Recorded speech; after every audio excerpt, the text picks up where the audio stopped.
Hey everybody, how's it going? All right, I think I am live. Now let me just get the link into the conversation. Okay, here is the link. It's in the conversation now so that anyone can join. And I thought, I think we're gonna have a good conversation. I want to highlight some of the topics that people have already been putting up. And by the way, just so you all know, just fair warning, I literally just logged on. I'm a little bit behind today, so I'm not as prepared as I would normally be.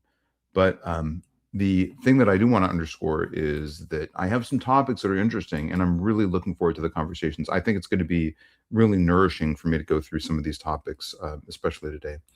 All right, so here I am now in the chat as well, and I'm also going to pin this message.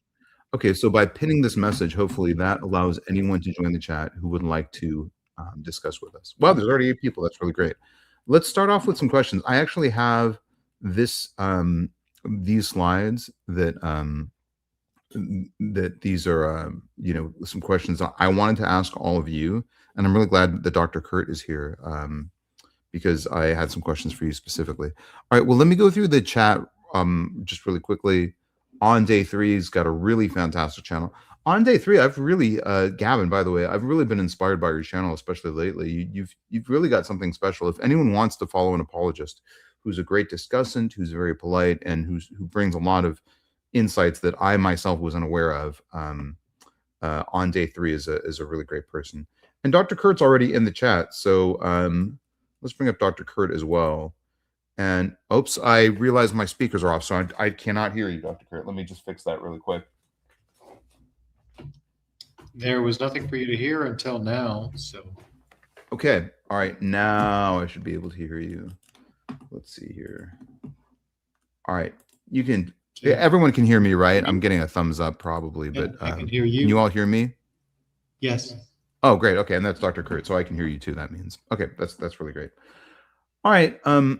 So I want to get to some of the topics in the chat really quickly. Let me do this one from this individual, Smod Val 6793, because I just want to say this is an interesting question, but I also want to say to this individual, I hope you're doing okay. I don't want to share anything personal, but I know you're going through some health issues. And I'm glad you're here. Health comes first, so no pressure. And I was en route to coming here when I got some of these chats. But when I first saw this chat, I was like, why would anyone doubt parthenogenesis? Why would anyone doubt that? Let's leave the amphibians alone. But I realized that you're talking theologically about parthenogenesis. So that's fair. That's an important distinction that I probably should have seen through. But again, I'm a little bit behind and probably a little bit slower than I would normally be. But anyways, I hope I doubt the Barna Group is asking about ambystoma. I don't know why I thought that, but I was like, or bdelloid rotifers or something like that. Yeah, I mean, let amphibians do what amphibians have to do to procreate. I don't see what the issue is. No, I mean it's I have interesting views on the topic of virgin birth. I mean, it's not in Paul, it's not in Mark, so I don't know that my theological worldview. It's not in John. Yeah, that's true. Yeah, it's Luke and Matthew primarily, right? Mm-hmm. But what's interesting is you could argue that it's in Paul in a way because Paul says Jesus was born under the law. No one has made this argument to my knowledge, but that could be a subtle dig on the accusation of Jesus's illegitimate birth. I think that some of the conversation that happens in Matthew and John, particularly in John, when the rabbinical authorities are saying, we are the legitimate child, you yourself are not legitimate, is kind of the implication. And of course, the Talmudic references, which are probably by most scholars' consensus references to Jesus of Nazareth, talk about Jesus as Yeshua ben Stata or Yeshua ben Pantera. Now, ben Stata means son of the wayward, meaning that his mother was wanton. It's kind of an offensive thing to say nowadays, but this is something that found its way into the Talmud and some versions of the Toledo Yeshu. And then Yeshua ben Pantera is a reference to son of the panther which means son of a Roman soldier, and Pantera was like a Roman soldier. Now, Pantera has like a sort of similarity to Parthenos. So some people have argued, although this has fallen out of favor as an interpretation, that the insult that is intended to Jesus in taking on that last name is, yeah, you're born of a virgin. You're born of a Roman soldier whose last name was virgin. So that's a short version of a larger conversation. But all right, well, let me do some other quick comments. And Dr. Kurt, feel free to weigh in. I do have a question for you that's resonant with this slide. Okay, just shout out to Mega Bloodbath Debate, fantastic channel. They were deconverted. By the way, is Sunday okay? I sent you an email back, but I didn't hear back. Oh, I'm so sorry. Yeah, I'll email you this evening. It's not this coming Sunday, right? It's next Sunday. Or is it this Sunday? Well, today's Monday, so it would be the coming Sunday. Okay. You said after Thursday. No, I'll definitely look at my calendar. I'll try and give you like a more solid answer this evening. I've been this has been kind of a hectic time. I won't get into like all my personal details, but yeah, if you need to put it off, that's fine. Yeah, no. Let's do it. Let's get it, because I'm quite confident that you're going to win the debate. That's a topic for maybe another conversation, but it's going to be a debate between myself and Dr. Kurt, who's on the screen right now. So, a channel reached out to me, and they're like, and this has come up a few times now, but they reached out to me and said, we intend to do a video on you talking about you being a grifter. And they've got like sort of side-by-side clips from like theological conversations and side-by-side clips with romantic scams, like this kind of romance, what's called the fishing, yeah. So anyways, so I thought that was interesting. I'll let people sound off in the comment section, but here's my questions. For those of you who are arguing from an apologetical perspective, the term grifter gets thrown around a lot. It's been levied against me. Now, I want to be really clear about something. I don't think the term grifter applies super well to me, because there's no way to support my channel. There's no way to support me on Patreon. I don't have any way that anyone can donate to me. I don't have any ministry. I don't take donations. And a couple of times people have said, how can I give you a super chat? And my response is always like, the best super chat that you can give to me is by going out in the community and doing something nice for somebody else. And it doesn't even have to have anything to do with me, but let's make the world a better place. That's you should pick a favorite charity.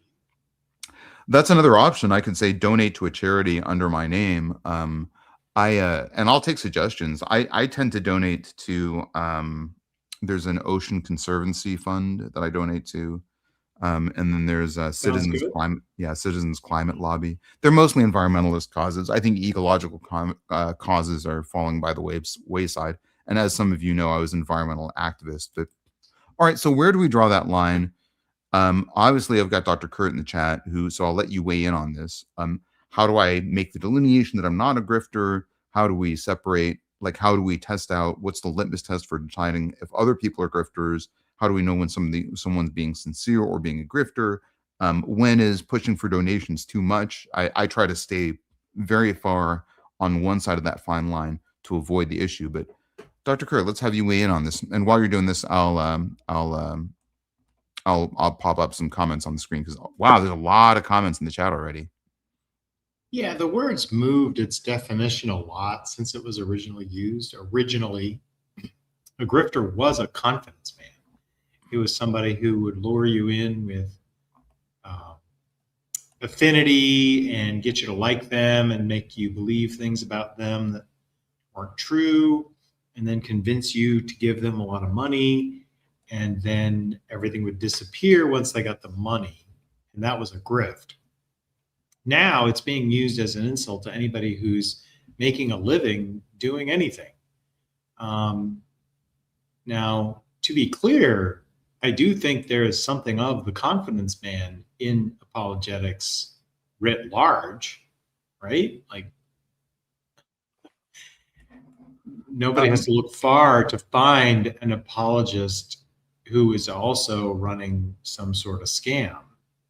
Well, so I think of confidence man as a specific role in the scam, and I may be mistaken, but is that what you mean, like that specific role where you've got kind of the confidence man who comes into the situation and says, they drink the snake oil and they were like, "Wow, I feel 10 times better." That's kind of what I think of as the Oh, no, confidence. no. The confidence man is the guy who's running it, and then the fellow grifters would be the people who are marks, or not the Yeah, marks, the plants inside the the audience. plants. Okay, there's plants and marks. Okay.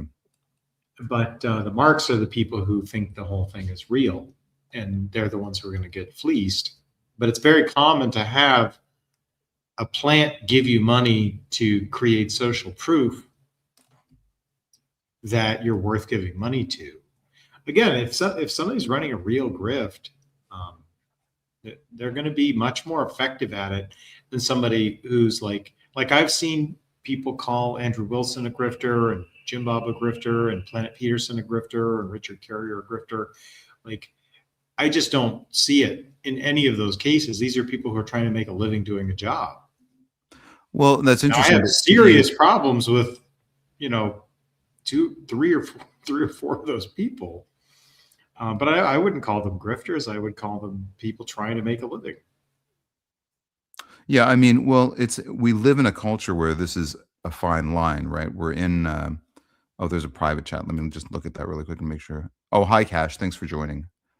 You're online now too with us, so I think you've muted yourself. But if you want, unmute yourself. Yeah. Well, I'll just be honest with you, Dr. Kurt. The clips that person sent me, I was like, this is very emotionally persuasive and very compelling, if not logically a coherent argument. And his argument was basically like he has a clip of this poor woman who has a very sincere belief that there's this that she's entitled to this money from this prince somewhere, I can't remember which country, but somewhere in Africa, and she was very sincere and very earnest in her beliefs. And I was like, I see this as yeah, that's persuasive, and I feel for her, and I think that translates into an emotionally compelling argument when you kind of put me in the role of the person who is fleecing her. So I legitimately, when I saw that comparison, I legitimately felt kind of bad about what I do. And to be fair, there is a degree, and I've said this before quite explicitly, there is a degree to which I share culpability for people who are getting fleeced by mega churches and people who are, and I don't want to portray all religious figures as fleecers, as grifters, but as you said, there are a number of them out there. So I share in a sense of culpability, at least emotionally, if not directly. To the degree that you're part of a movement that has a decent amount of affinity fraud within it, and is, I guess the only argument you could make is sort of the W.K. Clifford epistemic hygiene argument, that the critical examination of your own beliefs is part of your commitment to the worthiness of society itself, right? Have you read W.K. Clifford's shipbuilder argument?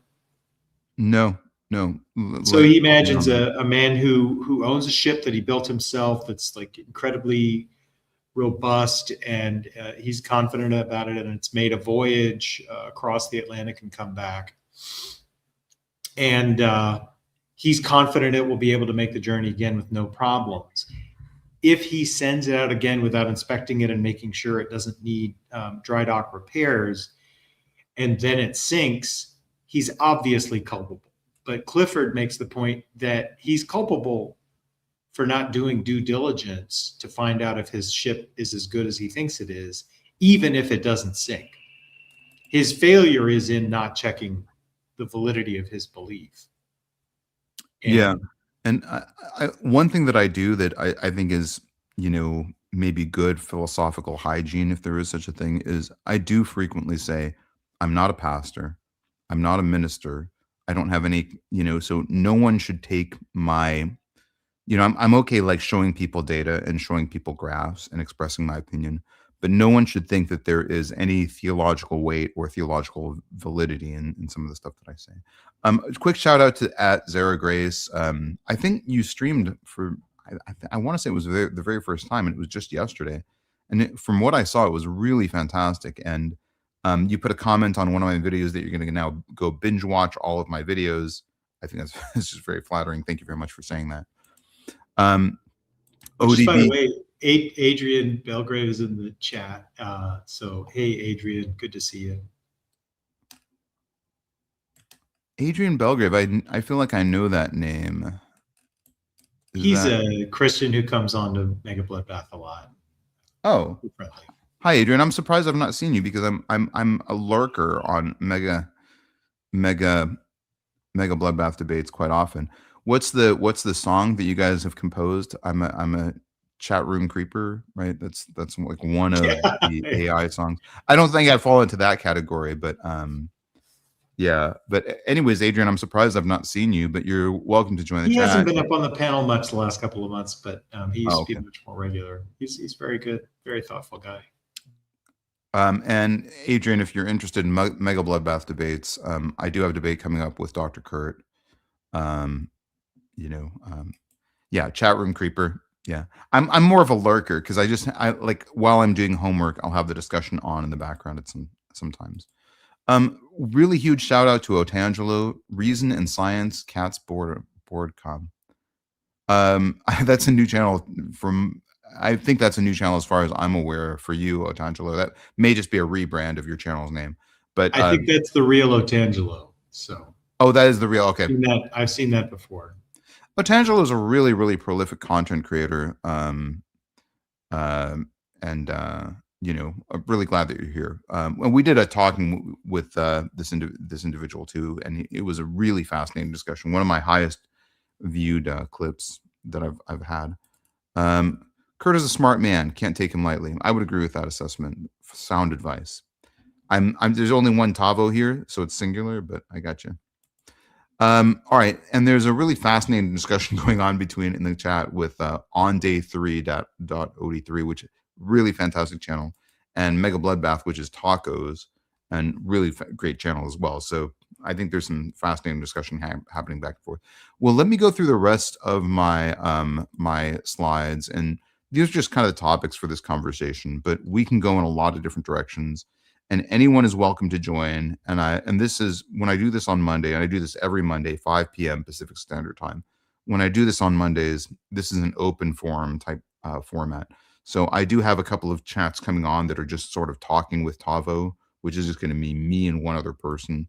But this Monday panel that I have is always an open panel. So I think my link to join the conversation is still pinned. And Cash, anything you want to say, you're welcome to say. All right, so we went through over this question a little bit. I'd like to talk a little bit about this. Is clip culture flattening some of our ideas and some of our discourse? I feel like I'm not super good at compressing my ideas into short attention span theater that you get with Instagram and Snapchat and other things that are big media for communicating now. Wow, I didn't realize that's 1 a.m. your time, Zara. I thanks for being here. Thanks for staying up late with us. And Kyle Alexander has entered the studio, and I don't know Kyle, so Kyle, feel free to say hello and introduce a little bit about yourself, and I'll go through the rest of the questions while you're chatting. Hello, Kyle. Hi, Kyle. You're live. Can you hear us? Yeah, sorry. I was doing my Cartman voice. Hello, Kyle. Oh, okay. That threw me. I was like, Kyle has a weird sounding voice. Okay, gotcha. Hi, welcome, Kyle. Hey, so I'm a YouTuber, sort of. It's been a while since I've posted content, and I plan to post more content soon. Specifically, well, I don't have to get into it because it's more of a polemic against Catholics, but I've watched your content, and there's a lot I would agree with, some I would push back on, but is what it is. I come as someone that used to be a Christian apologist of sorts, and now I'm more of a Christian agnostic. Like, I'm openly a Christian agnostic. So I think there are good arguments on both sides, essentially, on the issue of whether Christianity is the correct tradition or whatever. But yeah, although I am a theist, so we'll agree on that. Well, let's just quick shout out again. On day 3 says, get Tavo to over 1,000. I always get a few subs whenever I go live. That's been really wonderful because I'm not super articulate in a real time format. So, but if anyone wants to click the like button on this video as a small content creator, that really does help us out. And if you want to subscribe to the channel, that's certainly really wonderful. And while you're at it, on day 3, let me make you a mod, and that way you can share your channel link as well, because I do legitimately, sincerely think that people should also subscribe to your channel. So let me go back to the chat. And while I'm doing that, Kyle, I'd be curious to hear more about your journey. Syncretism, it seems like it implies that you're sort of taking some beliefs from different, systems and kind of putting them together in interesting ways. So what are the other modules that you use to put together your beliefs? It sounds like some of your inspiration at least still comes from Christianity, but what are some other of your influences? Yeah, so hold on, I gotta connect to StreamYard real quick. So I hold to I'm openly defending a view of God that I call axiological panentheism. Now I know it's kind of a weird, why not just panentheism? Why is it specifically axiological? Well, it's because I think whatever the nature of God is axiological. So I think that there is a God that exists and is all good, right? And created the world for certain reasons. And we can sort of tease out what those would likely be. And I think the world tradition, so basically, like, I think world traditions, world religions are all just different ways of trying to relate to that God, essentially. But I don't think God has revealed any special divine revelation. So that's where I would disagree with Christians on, even if I accept that there is a God and that this God is more personal than what certain people would. So, like, I'm not a deist, in other words. So I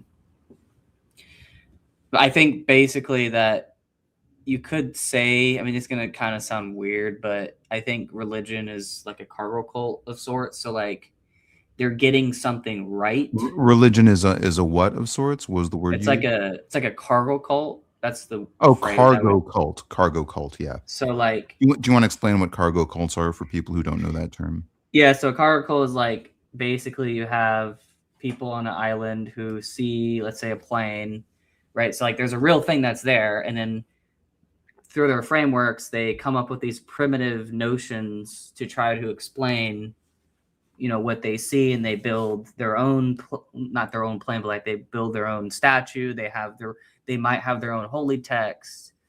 They might have access to, let's say, radios, and then they think, oh, these are magical radios. Look what they're talking to us, right? We're talking to the gods, right? When in reality, it's all just like they're experiencing something that's real, but their conceptual framework is so primitive that they literally cannot, like, perceive the divine outside their own cultic framework, right? So that's basically what I think just a quick is. shout out to Skeptic, and I hope I don't mean to cut you off, but quick shout out to Skepticus. We had a conversation recently. Skepticus has a really fantastic channel, and if you're not familiar with it, cargo cults are sort of an independently interesting thing to study. There was a specific phenomenology of basically where the U.S. military was having a lot of incursions into a lot of islands in the Pacific Ocean, essentially, where there had not been any exposure to modern society. I think this was a specific time period, so it's not like it's not an ongoing thing. But when the U.S. was setting up military bases and sort of some trade routes and some incipient trade relations, or some nascent trade relations is probably a better word for it, there was a clash between cultures that were basically living as though they were in the year 500 CE, and the U.S., or somewhere between 500 and 1,000 CE, somewhere around there. So very, very primitive cultures who hadn't had a lot of exposure. And when they saw flying machines, and when they saw that people were landing on their island, and and they would get on a walkie-talkie, and then within a few minutes there would be like a makeshift shelter and a bunch of resources there provided by they assumed that this was some magical power, that these people who were there with their walkie-talkies could manifest all these resources. So, and those people wound up being worshipped as God. Now, Dr. Kurt, I find this to be a really interesting phenomenology. I want to because you probably know a little bit more about this and a little bit more about the time frame. Because I know there were this is a actually big topic for recent years. anthropologists. There were anthropologists on the islands who watched this happen, and it was originally that the shamans were getting signals from the telephone poles and things like that. But it got transformed into these savior figures, John Frum and I'm forgetting the name of the other one, but it was Navy. the last name was Tom Navy. Tom Navy. Tom Navy, I think, yeah. And it became sort of a savior cult, but it was originally just a way to increase the validity of the position of the shamans who were getting these messages. And it just evolved right in front of the anthropologist's eyes, from my understanding. It's very similar to what we see with Rastafarianism, for example, where Haile Selassie was like a Ethiopian Orthodox Christian, but because of an understanding that people far away had after his victory against the Italians in the World War II era, they began to believe that he was the Lion of Judah and was the foretold Son of God. And he never accepted it his whole life, and ended up getting murdered by insurgents. Yeah. Now I want to just a quick shout out to Max who popped up. Max and I had a conversation, and Max, our conversation was something it was like 2 hours of us working out this one specific tenet of the CTF argument. And by the way, Max is an atheist, very skeptical lens. So if you want to hop on later, Max, you're welcome to, and we can present some of the data that we found from that analysis. So, but we did it in real time, and it was for a couple hours. We kind of said, how valid is this? We tried to reproduce the same CTF argumentation based on analysis of the Chinese literature. So that's a different topic. If you haven't checked out the CTF argument, it's a kind of a good video. And I would actually even recommend, Kyle, if you haven't checked out that argument, I recommend doing that. Chronicle popped up briefly, but it looks like they're out of the chat now. All right, well, let's kick it back to because Kyle, I think we sort of interrupted your flow of your train of thought to bring up the thing that you were talking about. Let's add Max to the stage too. It's now me and I think a lot of atheists. So if any theists want to balance out the equation, we can do that. And Don't Cash, worry, I'm a are you? theist. Oh, that's true. Yeah, that's true. Cash, are you're there? Okay, just want to make sure you felt welcome to chat too as well. Hello. Oh, hi, Cash. Good to hear from you. Yeah. What's up, bro? What's up, bro? Is that sorry? I mean, I'm just starting my conversation. What's up? Everything is going good. Yeah. Oh, yeah. Good to see you. Yeah, I think we've talked once before briefly. Yeah. We talked in another channel. We talked. Yeah. Yeah. Yeah. Okay. I was just checking live, and I just randomly checked that you are there, so I try to appear. Yeah. Oh, yeah. Sure. No, you're welcome here. I think we chatted on somebody else's live stream, but I'm glad you're here, and and feel free to chime in. Well, we're kind of hopscotching around some topics, and I'm doing a disservice to some of your argumentation because I'm cutting it off. But before we leave the topic of cargo cults, I think there is an interesting example of how some religions have formed. Cao Dai is another very similar example. but they form when two cultures clash from very different time zones. Now, I think that's interesting because that suggests that the impetus for a religion to start is something that is, at least anthropologically, very disruptive to a first society. So I find that to be interesting. Now, I think one could make the argument that the analysis actually supports a more theistic worldview. And that argument has been made more persuasively by people other than me. But the argument goes like this: if there was about 1.5 millennia separating cargo cults from the invading culture, and that resulted in a religion, then if you look at other birthplaces, other birth points of other religions, other inception points of other religions, there has to be a sort of similar impetus.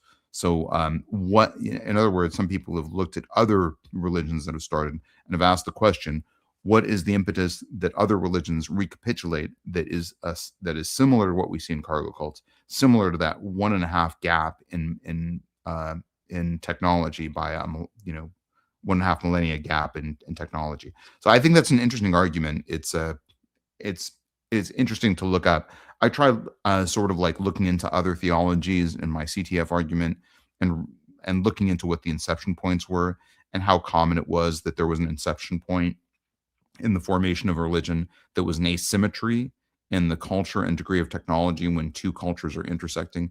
It turns out to be a factor in the formation of some, but not all religions. But I think it makes the case that when a religion forms, there has to be something that is at least anthropologically stunning or disruptive to the culture that's receiving that influence. Mike Yetter hopped on. I've not seen you before on this channel, but welcome to the chat, and I hope to hear more of your thoughts. All right, let's get back to Kyle, because I think you're into some interesting places here.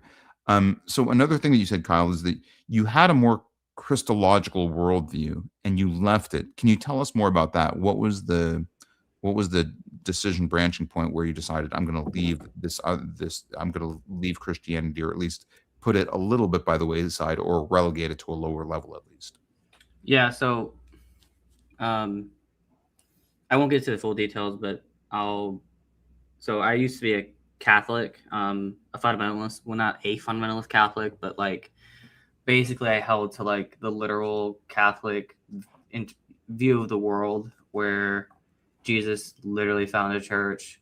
And then, of course, there's the Marian dogmas. There's a lot of things that Catholics believe that are kind of in addition to just generic Christianity that you're kind of required to believe in.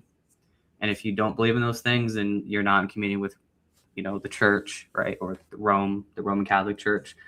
So that was the tradition that I came from, that I defended for about 3 or 4 years. And then when I started looking into Second Temple Judaism and understanding the historical context of Jesus, everything just fell apart very, very quickly. No, that's interesting. Yeah. Can I ask you for more details on that specifically? Because to me, studying Second Temple Judaism seemed to endorse an argument for Jesus. No. So it's specifically targeting against Catholicism itself. Oh, okay. But So what was it about Second Temple Judaism? So the issue is, when you understand Jesus as a Pharisaic Jewish sage, then a lot of the things that you see in the New Testament that Catholics try to use to support the papacy or the Marian dogmas, or literally most of what they believe, just falls apart when you actually understand the context. So, for example, like if you look at the Eucharist, and I've written a paper on this, but essentially we can trace the origins of the Eucharist and how the original understanding of the Eucharist was basically just literally like you had Pharisees claiming like, you should eat my flesh, drink my blood. And they're using this language. And in that time, it didn't mean literally do it. It just meant take on my teachings. Like we have other people around the time making those claims, right? So the Catholic interpretation actually doesn't work. You're talking about the very literalistic transfiguration of the Eucharist. So the transubstantiation interpretation doesn't actually fit psychotropic Judaism at all. There's a very ancient, like the original meaning of the Last Supper was not the Catholic understanding. And that's just one example. I mean, if you go to like, for example, like one passage that I've researched the most on is Matthew 16, 18, 19. So the passage where Jesus gives Peter the keys of the kingdom, right? We actually have like Dead Sea Scroll evidence that there were people 200 years prior to Jesus also finding, communities, building things on rock, building my community on a rock. Like you have very similar language that's used in a pre-Christian context, and yet obviously no one thought during that time that, oh, this teacher of righteousness is going to find an infallible Catholic Church, right? And what you're talking about is the line that's used to establish Petrine primacy, Yeah, and later the papal primacy, which is that upon this doesn't rock work. I shall build my church. It literally does not work when you not. I mean, you have to understand the context, but like we actually have direct like Dead Sea Scroll evidence as well, which in my mind kind of puts the nail in the coffin, because it gives us a larger context of what's actually going on. Let me Marine Echo 26 says, "Bra, this is silliness. Would love to hear more about your insights. I'm being a little bit open to what people are saying, but I'd love to know more about your insights." And then Adrian joined the chat. So Adrian, you were on camera a second ago. Feel free to be on camera. You could be like the only person in the group who's on the Get him camera. on the tank top. Yo, Adrian. Yo, what's good, Kurt? What's good, everybody? God bless each and every one of y'all. What's good? Good to see you, Adrian. And nice to meet you too. Do you have your own channel as well? Bible and Beats. Oh, it's on the handle. Bible and Beach? And Beats. Oh, like beats, I make beats. Well, yeah. Mm-hmm. Okay. Yeah. The little red vegetable things. No, I'm kidding. No, we know what you mean. Yeah. Okay. All right. Quick shout out to TNC, by the way. TNC's got a really great channel, and TNC is a mod too. So TNC, I think if you want to put your channel in the chat, it should be clickable as a link, and TNC has a really fantastic channel as well. Yeah, TNC is trying to get me to do a face reveal at 1,000 subs. I think we're literally right now, as of this moment, at 799 subscribers. Hey, good on that, man. Whoever subscribes next is going to be number 800. All right. Well, yeah. Feel free to tell us a little bit more about yourself, Adrian. Okay. I'm originally from Brooklyn. Now in San Diego. Living with me and my wife and stuff. I just small YouTuber. Just started with the concept of reading scripture while making beats in the background, because music is, I feel, the talent that God has given me. So I kind of want to incorporate two loves that I got, reading and music. And that's kind of where I'm at now. I am going to say my recent all up in the word has been I guess a recent 2 years, and I thank atheists that I have engaged with to kind of motivate me to really dig deeper, and so I know how to further and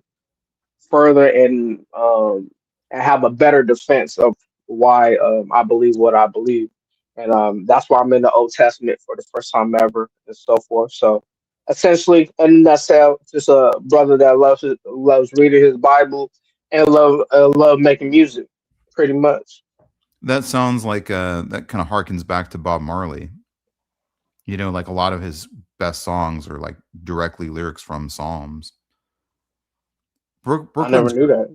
Brooklyn's great, as is San Diego. Yeah. I think I can't remember which psalm it is, but his whole song that says, how can we sing King Alphason in the land of strange man? That whole song is like almost directly like a psalm lyric. Yeah, I don't remember which psalm it is. Somebody can fill me in on the chat, or you can Google it really quick, and I'll highlight your comment in the Google. Shout out to Daryl. We had a conversation recently on a different channel as well, so I'm really glad that you're here, Daryl. San Diego is really beautiful too, and I recorded a movie I actually love some it. years ago in Brooklyn. So Brooklyn's Mm. also like very close to my heart. I was in a big movie that came out, and we recorded in Brooklyn. Anyways, well, yeah, we were hearing some ideas from Kyle. We were talking about his syncretism. We were talking about his some of the reasons why he left Catholicism. And Kyle, I actually did have some follow-up questions, like just for my own edification. Can you tell me about who were some of the Pharisaic or biblical sources who used some of the phraseology of Jesus? And you gave two examples. One was sort of "eat my bread," the other was this on this rock I shall build my I'm church. putting a shirt on, y'all. Hold on. Go ahead. Okay, no worries. But don't feel the need just because I'm wearing a bow tie and Dr. Kurt is wearing. I think Dr. Kurt's wearing a bolo tie. I don't know if it's a bow tie or bolo tie.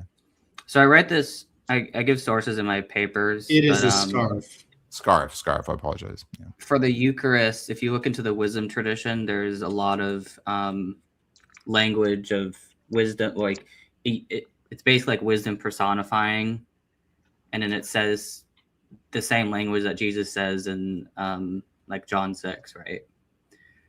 But if you understand, of course, I think essentially the original Christian idea behind Jesus was basically Jesus, I think, was wisdom personified. I actually think like logos theology actually comes later, because logos theology is a kind of like Greek interpretation of wisdom, but Yeah, wisdom I mean, itself is Kyle, that's Go ahead. consciously known. The Hagia Sophia is a church to Jesus, and Sophia is the Greek word for wisdom. So yeah. But I find it interesting No, but that may you not be known to some of the audience members. So I appreciate you bringing it up, though. Yeah, I just want to, because there is a distinction between wisdom Christology and logos Christology. It's just logos is a more Greek interpretation. But anyways, and then when it comes to Matthew, the Matthew passage about Peter and Jesus finding the church, you're gonna find it in, I think, the Thanksgiving scroll of the Dead Sea Scrolls. So there's like a short little snippet that uses the same language that because it's a very short like verse. It's like 2 verses. So like you're not really gonna find like a detailed account even within the Dead Sea Scrolls, but it's using the same language of basically you have a teacher of righteousness who finds a community, who builds a community on a rock, right? There's a lot of like parallels there. And I'll eventually I'm going to do a video series on this on my other channel, my second channel. But yeah, those would be like the ancient sources. So like I would reference the wisdom tradition, the wisdom literature, and then the Thanksgiving scroll from the Dead Sea Scrolls. Well, I hope to learn more about that. Kyle, have you like digested my CTF argument? I think there's at least some people on the chat who haven't heard of it. CTF. I never heard of that. CTF. What does that mean? So Kurt's, maybe I'm painting myself in too positive a light, but Kurt is, thanks, Zara. Just a reminder, hit the like button, please sub to the channel. And by the way, Zara, I've made you a moderator. So if you want to, that's dope. Yeah. So Zara, you can be a moderator. So if you want to put a link up to OD3 or TNC, feel free to do that. And it's nice to have a mod in the chat. So feel free. All right, yeah. So the CTF argument is Kurt's written about, I want to say about 11 or 12 articles on the CTF argument itself. But basically what I do is I use so my background is that I'm a professor. I'm an editor of 2 different scholarly journals. And shout out to B.S. Lewis, who's here now as well. B.S. Lewis is a really fantastic B.S. What's up, bro? Interlocutor, yeah. So anyways, the CTF argument, CTF stands for Comparative Theological Framework. And so what I did is I basically looked at academic historiographical evidence using like the evaluative criteria that would get used by the academic field of history. And then I applied that analysis to 17 different religions to varying degrees of effectiveness. For instance, there's some religions that are very esoteric and clandestine, so it's hard to get the the canon from those religions, but as much as I could, and I did it pretty thoroughly for at least 13 of those 17 religions. And by the way, I had about 13 different evaluative criteria, and I scored all the religions across all these evaluative criteria. So, Adrian, if you haven't seen that, I think it's quite compelling. It's an apologetical set of arguments that's not necessarily that well trodden. In other words, people don't. It's fairly novel. And Kyle, if you haven't seen that before, that might be something interesting for you to look at. And I think your other views are. I'm all for it. I'm all for it. Spoiler alert, Adrian. Uh-oh. Is this something that y'all gonna have for it? Is this what y'all gonna be debating? If there's a God, it's Jesus. Yeah, no, actually, you don't think Jesus is God. Actually, that's wrong. He thinks if there's a God, it's a Christian God. So that's your spoiler. I tell you what, I put the link in the comments, and I'll put it in the private comments too, if that's helpful. Let's see, private chat. I'll just put sorry. I see you Yeah, I've doing seen that best. What's up, bro? I didn't know what you were referring to as CTF, but no, I know. Yeah, comparative theological framework. Yeah. Kurt's written quite a bit about it. Although, as a syncretist, I don't really have a problem with that argument. Well, you know, my own view is rather syncretic, and we didn't get into what are the other sources that you expropriate for your syncretism. But like for instance, I read the Kitab Actas long before I read the New Testament, and I was really quite moved by that. And then I read the Guru Granth Sahib of Sikhism. I thought that was very good. And then, you know, I of course read the Quran several times, and I read the Book of Mormon, I think at least once, maybe more than that. And then I've read some other works that are sort of canonical works of different religions. The Bhagavad Gita, of course, and I haven't read the whole Pali Canon, but it's that's a huge voluminous thing. So, anyways, but you know, it kind of, and I always call myself syncretic for the reason that I think those other works inform my philosophy. But the question is, do they really inform my theology? That's kind of a bit of a different question. So I used to call myself more of a syncretic. I don't call myself as syncretic now as I used to. But thoughts on that, reflections, other works you like to cite from or expropriate, Kyle? Well, yeah. So, for example, I do think that the nature of God matches with the Vedantic tradition. So I don't think that God is an external agent separate from the universe, and so I reject dualism. In other words, what are the principles that you think are aligned? You're talking about the Vedas, right? Yeah, I mean, it's kind of weird because there's different interpretations of the Vedas, so I have to be careful, right? No, I'd love to know more though. I of course I don't like. I view the Vedas as more philosophical rather than theological, because I think in order to come to the truth, you kind of have to start with philosophy and then build everything from that, right? And so the Vedas, I think, are correct to describe God as like pure being, pure consciousness, you know. And I think that was Dr. Kurt shouting in agreement. the other thing is, and this is more controversial. I was making a Jesse Lee Peterson joke. This is more controversial, but I think we're all God incarnate. So I don't think Jesus is metaphysically. You said what? You said we all are what? God incarnate. Okay. That's But Maryland. That phrasing gets thrown around a lot, but can you be a little more specific? Like what are the elements that we instantiate of divinity? So basically, I think that our consciousness is a fragment, or I call it in my papers, I call it a demergent partition of God's mind.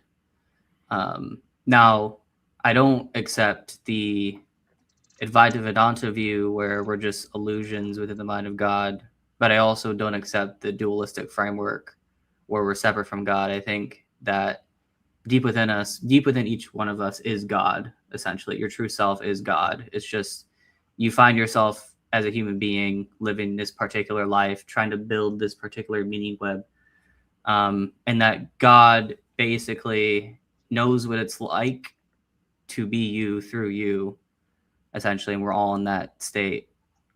Do you think So that's that's where Jesus Christ comes in, though? Are well, you I saying think that Jesus. God?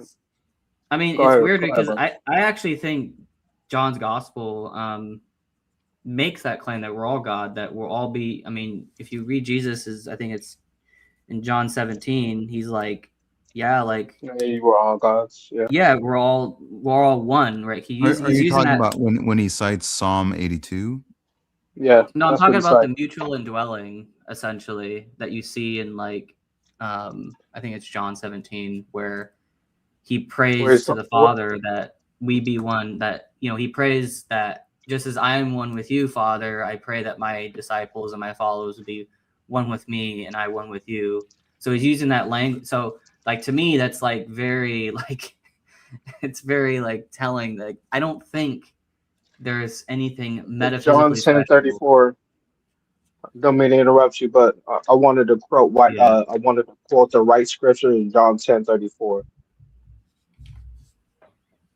That is cited from Oh Psalms yeah, yeah. 82, So John Psalms John 82:6. 10:34 is what I was Yeah, referring to, which is a reference to Psalm 82. So yeah. they're basically attacking Jesus in John 10:34. The Pharisees are saying that you know Hmm. you're pretending to have divine authority. And then Jesus quotes the language of Psalm 82, which I've done a deep dive into. It's kind of an interesting psalm, Yeah. but in and of itself, it's kind of a bit of a conundrum. But it's hard for me to know how literally to take that actual statement from Jesus. Now, I've made the argument in the past that we should be Hold a on, little. y'all. Wife calling. Oh, no, Wife no worries. calling. Hold on. I'll mute you. I'll mute you. All right. So you're muted, Adrian. And I also didn't realize that Random Catholic was here. So Random Catholic, your skills as a debater are always like I always happy to have your input as well. So if you want to hop on, you're certainly welcome to. All right, yeah. So let me unmute Adrian. And actually, Random Catholic does have insight on this specifically. John 17 is a prayer, not a dogmatic systematization. Analogy and anagogy are hard at times. And we've got X of Christ who's who's in the studio too. I know we're close to the limit of who we can. Let's see if I can add him to the stage. No, see, I can't add more people to the stage.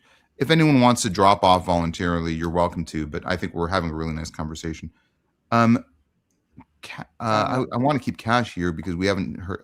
I just haven't talked to Cash enough, and I'd love to chat with you more, Cash. But yeah, Yeah, brother, can you hear me?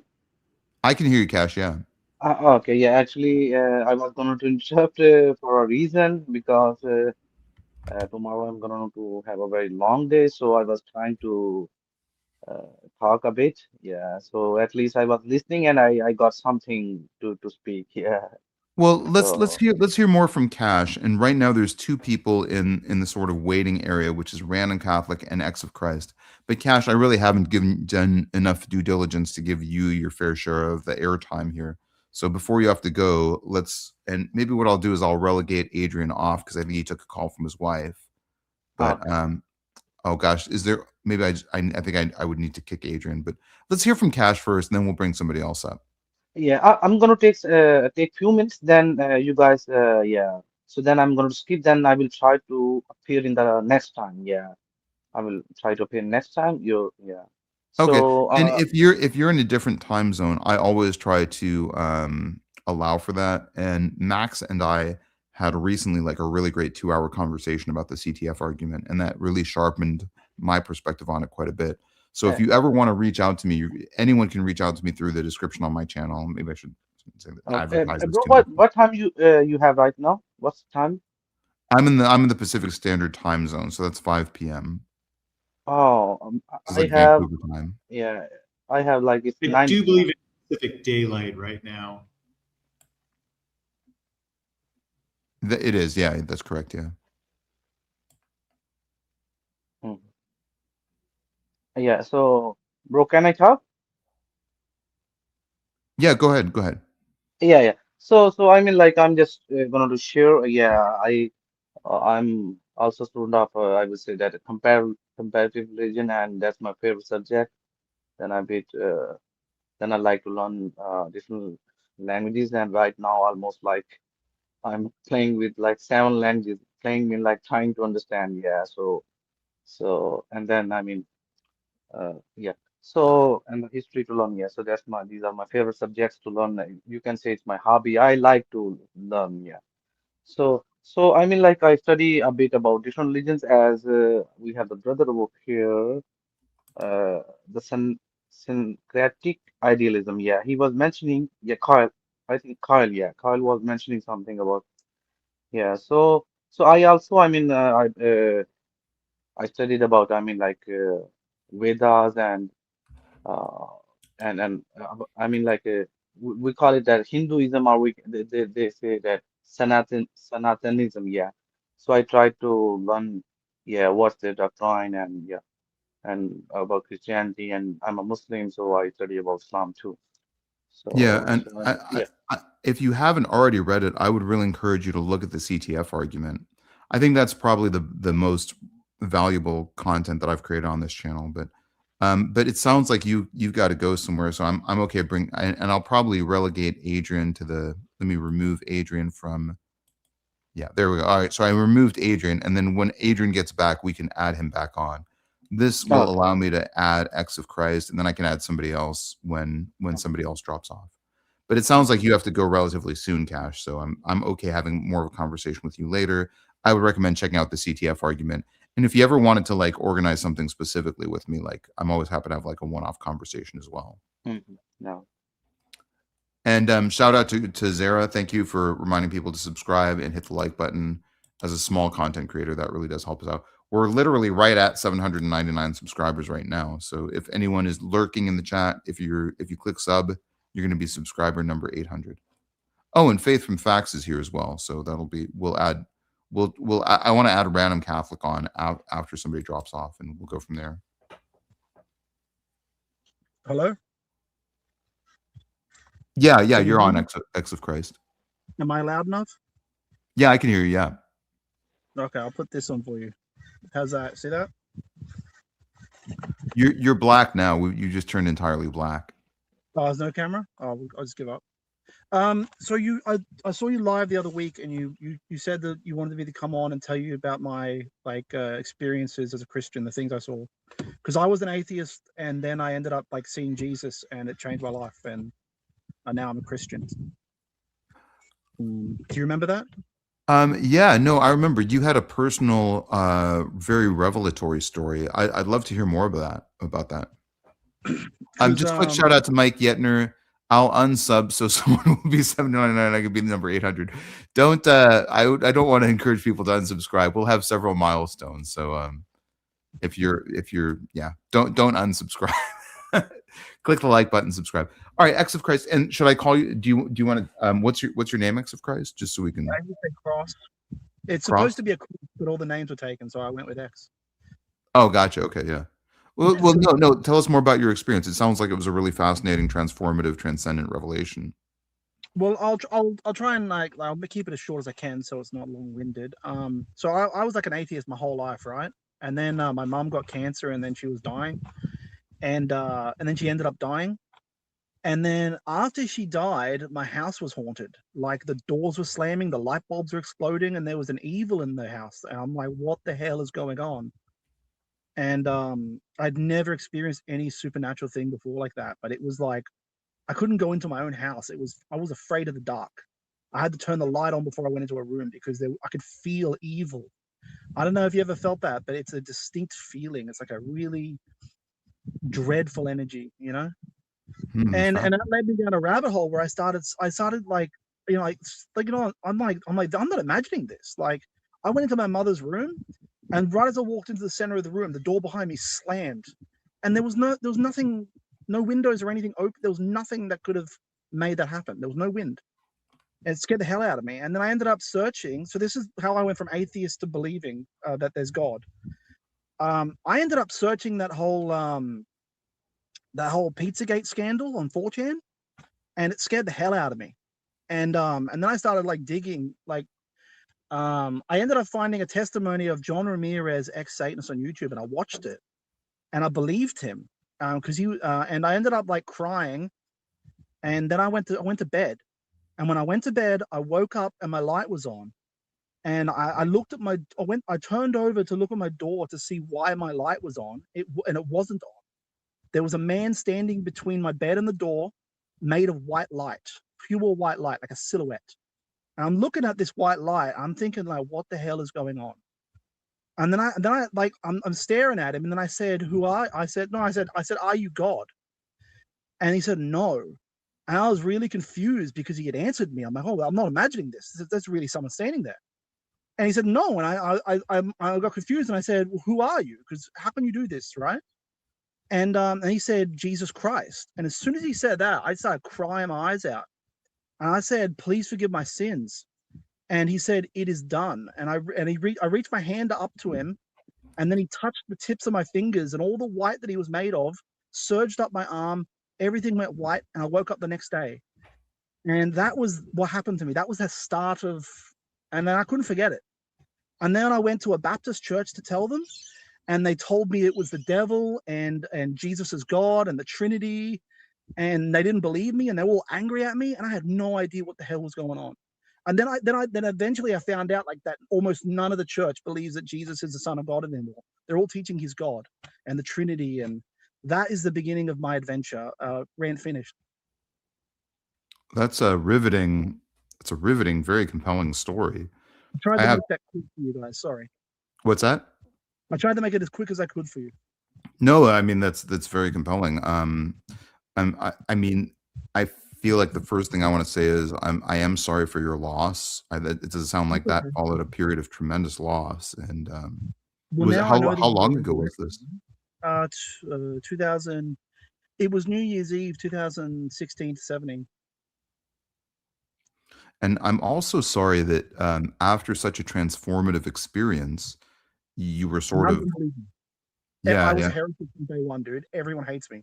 I can't go to any church. As soon as I say Jesus is the Son of God, someone says Jesus is God. And then I argue with them, and then I'm a heretic, and everyone hates me. And I'm not welcome there anymore. And I've just given up on churches. It's really frustrating, dude. Like, it's really depressing. Well, I mean, I just want to resonate with what you're saying because I think it is important. Like, I went to several churches, and I was told, and I was like, here's a list of questions I have. Here's a list of things that I've looked up that I'm not so sure about. Here's a list of doubts, and let's have a conversation. And almost always the response to me was like, this is not the right church for you. If you really want to have a conversation and ask a bunch of questions, then you got to go get right with God and then come back when your heart and your mind are in the right place. And that happened several times. No, it's annoying, isn't it? It's demoralizing, yeah, because I was really at the precipice of, I think, maybe some interesting ideas. I don't know that I still maybe have not crossed over to those interesting ideas, but yeah, it was demoralizing. You're an atheist, and now you're reconsidering that God exists, right? That's what you said last time. I'm theologically non-committed. I mean, I actually think sort of the inverse of what Kyle was saying earlier, because my belief is that the arguments for God are more tenuous. But my argument is, if there is a God, then I think out of any theological figure that has existed, the argument is most persuasive that Jesus is divine more than any other theological figure. Now, I'm part of I've been part of several monarchical Trinitarian discussions, but I don't usually push people on that. And the reason why is because I like to I really think that what unites us is more important than what divides us. And so people who are like, I think Jesus is the Son of God, who then get told, oh, this is from Satan, you're a heretic. Like, I think these are sort of mean things to say to somebody, and they're sort of akin to like saying to somebody who's agnostic, like, oh, look, you're going to go to hell. I just think that's kind of a mean way to interact with people in general. Yeah, so you agree with them and bully you and say you're going to go to hell and I'll pray for you and you're blind and my eyes are. I've had that. My friend told me right to my face how blind I was and how he sees, and it was just like it was like the most dystopian thing ever. It's like, do you hear yourself? Like, I don't know what to do, man. Because all my my friend is like Trinitarian, and he's telling me this whole time I'm going to hell and I'm a heretic. And I pressed him on it. He's actually a binitarian because he doesn't actually believe the Holy Ghost is the third person. I'm like, dude, you're not even a Trinitarian yourself. And you're telling me I have to be a Trinitarian to be saved? You're not one. And he didn't like that. So I got a bit of a off topic there, man. So No. I got a bit hyper on this whole emotional. It's very serious, right? I found out God exists and that we can all live forever, and that's really important. And when I went to tell everyone, no one wanted to hear me. My atheist friends mocked me and made fun of me. And when I went to the churches, they all hated me and I was a heretic. And I stuck around and asked questions about the Trinity and all this stuff they were telling me, and they could never like show me what they were talking about from the book. Like I would listen to the preacher talking. I'd never read the Bible, and I just knew inherently that what this guy's saying is he's twisting it. Like this doesn't sound.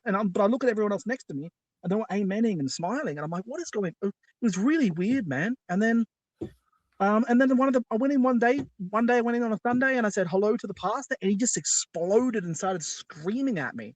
I'm like, so I knew it was a spiritual, illogical thing going on. It wasn't rational. It was an emotional, spiritual thing going on where people just explode and go nuts on you.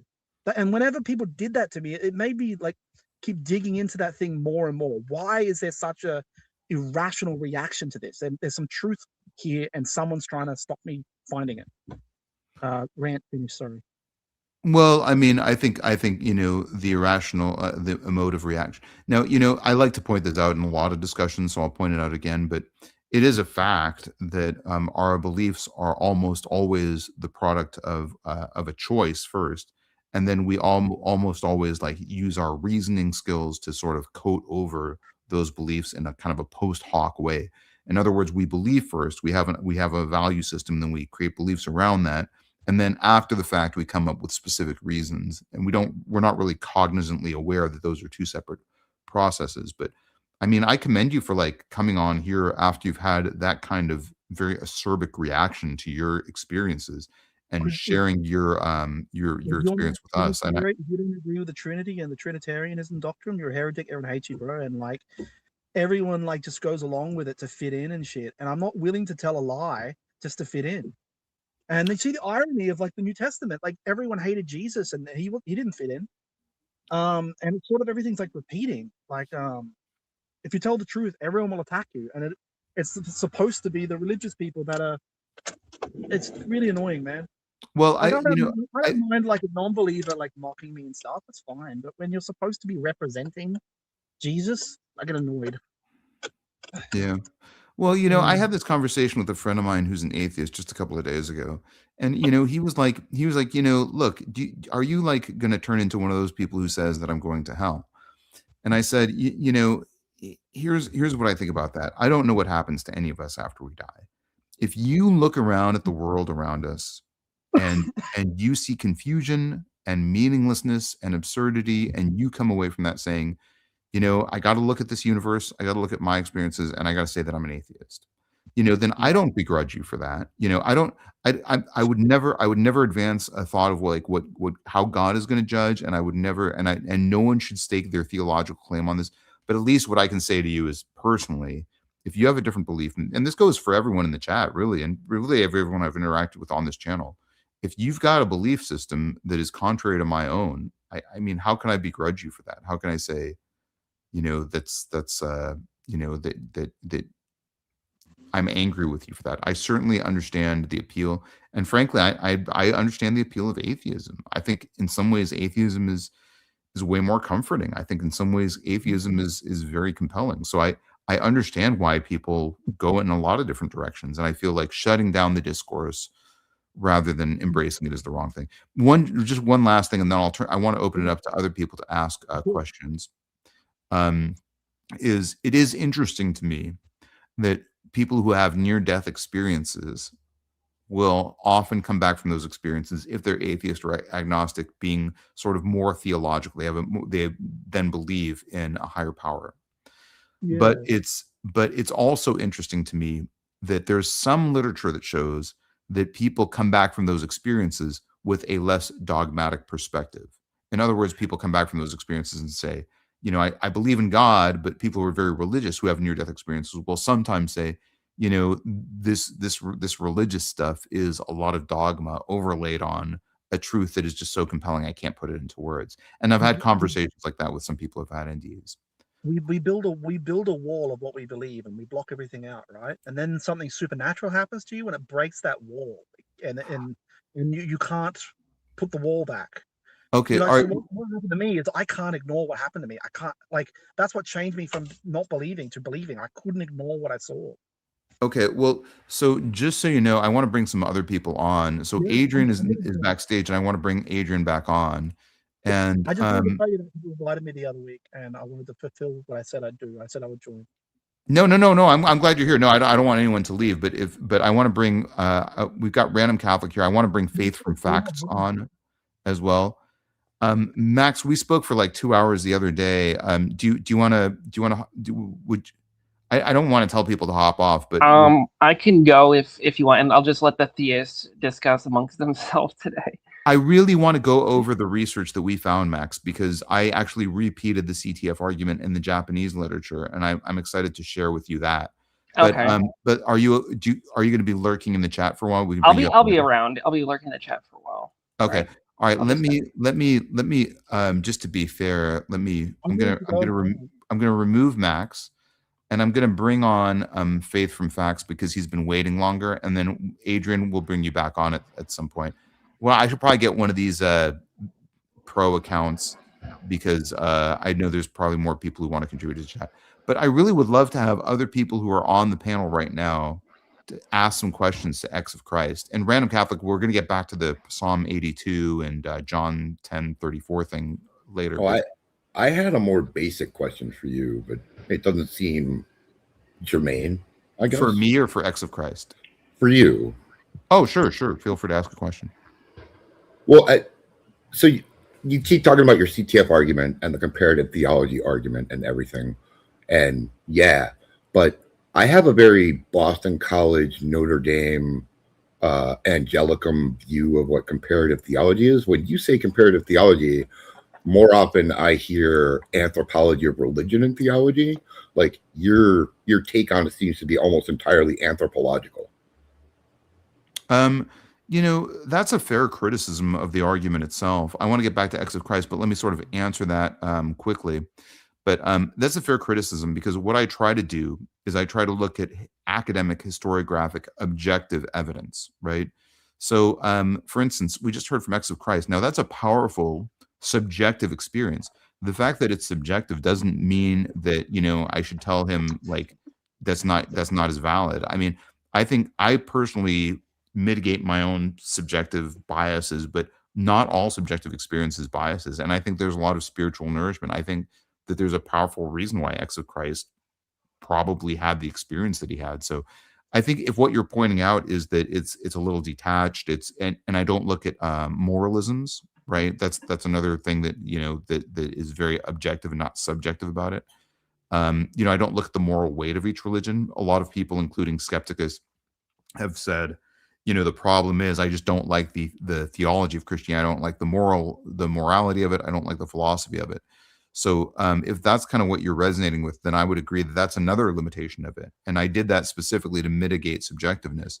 But I could see somebody looking at different religions and just saying, look, man, Baha'i is just the way for me to go because it's more resonant with my morality. It's more resonant with my spirituality. And I just love it a lot more. Now, that's a subjective preference. That doesn't mean that they shouldn't be Baha'i. Is that kind of what you're saying? Kind of, right? I guess comparative theology for me is for the theologian. It's not for the anthropologist. I don't know how to put that simpler. I think that's a valid observation. So, if I may, I think what Random Catholic is trying to say is that he typically thinks of comparative theology in terms of, okay, let's put down, say, how Christians think of God and how Hindus think of God and do a detailed comparison of these two things, rather than what seems to be your approach, which is a lot more, okay, how, what is the data kind of thing behind these, which is much more anthropological kind of take. Does that make sense, Random? Well, yeah. I mean, when you use comparative theology to compare the belief systems, you can compare historical outcomes, political outcomes, moral outcomes, et cetera, right? But when I do it, I'm sort of engaging those issues as a theologian, right? And trying to figure out how those things are distinguished by their theologies, right? Yeah, Not yeah.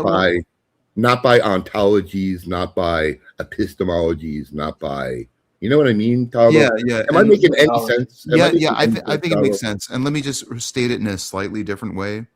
There is a bit of a bait, and I don't want to give Dr. Kurt too much ammunition here, so I'm parsing I am actually claiming without claiming a bait and switch. I am that like you were about to say bait and switch, and that's kind of what I'm claiming.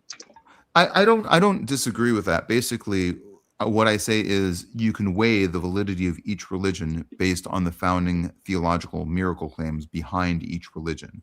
Now, that's not necessarily a valid way to think of religions, right? But I'm sort of creating essentially a false equivalency, right? I'm just saying here's these miracle claims, and they come from each theology. So let's weigh those miracle claims.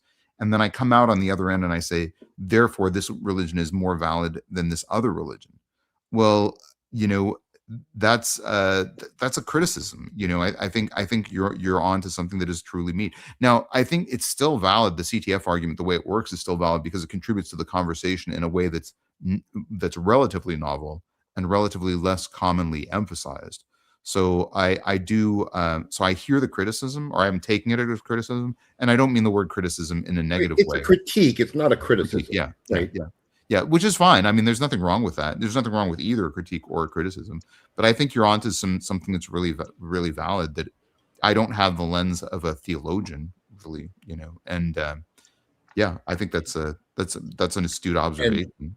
And I didn't want to come up and be all dorky and geeky, right? Without saying no, we do not tolerate nerdiness on this channel. Anyone say nerdy? Is it okay if I just say? Is it okay if I just say something pastoral to X of Christ, because I think it's kind of important, right? Sure, yeah, absolutely. I love your insights off in Random Catholic, so I think you'll have some important things to say. Yeah, I know X of Christ, and I heard the words you said, and they struck me. Right, you had bad experiences with churches that have created in you a desire not to attend church. Now, let me just say, for me as a Catholic, I'm as Catholic a guy as you'll ever meet. Okay. Oh, Random Catholic, I'm so sorry. Let me cut you off really quick because I do want to say Kyle Alexander had to hop off, and I didn't realize that actually happened in the background. And Kyle, we were having such a great chat. So and he actually had to leave for, it sounds like, unrelated reasons. But Kyle, I would love to chat with you anytime. Please feel free to reach out to me. I will earnestly look for your channel, and I'd love to have more conversations with you, Kyle, because I think we had a really great conversation. I hope you're still listening, and I hope you take this as a sincere not only a sincere compliment, but as a very genuine invitation for us to have more discourse and further discussions. I really agree with that. Yeah. All right. Go ahead, Random Catholic. I was just going to say, in my day-to-day, church is a community of believers who get together to worship God. In that moment, the community of believers is just as important as the worshiping God, right? If you find yourself in a community that isn't a welcoming and wonderful community, ditch it for sure, right? But please continue in your walk with Christ to try and find a community of believers that will help you worship God. Can you hear me? Yeah, we do X of Christ. Yeah. Hey, I'm a gamer too, Mike. I stay with my Xbox, especially before the Horizon 6. I'm just letting you know, Mike. I'm a gamer too. I stay with it. Nothing wrong with that. Enjoyed that comment. Yeah, I was obviously. I think my sense of humor is very concrete. But I'm obviously very kind of this may be shocking to some of you, but I'm not as smooth as I may come across, and I was actually quite nerdy for quite a lot of my life. So I'm a Balatro being guy. totally facetious, of course, but I like Balatro better. And then Zara says, "This is Kurt's channel." It's actually not. That's the Mega Bloodbath, but Kurt is often a guest on the Mega Bloodbath channel. Yeah. I think Kurt's channel is at Alan0465. But That's why I'm at Kurt too. Yeah, I but do not have a channel. I don't post videos. I have a Substack. yeah, but it's a great Substack. If you want to put the link in, Zara can like copy and paste it. But this is the Mega Bloodbath channel, and Kurt is frequently on that channel, and it's a really great resource. I wanted to ask you, Tavo, what made you go into the CTF argument? Like, what pinged in your head and said, you know what, let me break this down, all these 13 different religions and so and so. What gave you that? Adrian, can I ask a favor first? I want to be involved in that conversation too, but if X of Christ has anything to say about what I just said about church, I'd love to hear that reply. Oh, yeah, my fault. Yeah, of course. No. I'm not trying to cut you off, man. I want to hear everything there is to hear about Tavo's anthropology of religion argument, because now I'm going to force him to change the name at some point. All right, well, I'm fine with that. Let's table Adrian's question, but it's a great question, and let's go back to X of Christ. Yeah, can you hear me? Yeah, go ahead. You good? Yeah, no, I did want to. Thank you. I did want to answer. It's not that I'm not. What's the word? I do want to go to church. That's what frustrates me so much. Is every time I try and go to one, as soon as I start saying Jesus is the Son of God, everyone stops being. Everyone turns on me. Like, it's a forbidden thing to say, and I can't find the only ones that I've found that will accept Jesus being Son of God is like Jehovah's Witnesses or Christadelphians, and they all have their own weird, cult things about them, and I can't find any normal churches. It's all Jesus is God or nothing, and they won't, and that's the frustration. Jesus is the Son of God. That's what I believe, and I can't find any. Have you tried a Unitarian Universalist church? No, they're weird, and they don't really exist over here. Yeah, just for you, X of Christ, one of the distinctives of Christianity is that we believe Jesus Christ is God, right? So when you go into a community of believers and you start arguing with them that Jesus Christ is not God, they might not have the best interaction with you after that. You know what I'm saying? Mm-hmm. Right? You're going in there and running a polemic against what it is they believe, and they're just there to worship God. Did Jesus do that to the believers of his time, though? He did, right? He upturned everything, didn't he? I'm not saying I'm Jesus, but I'm just saying the majority there were misused in his house. They were selling stuff in his house.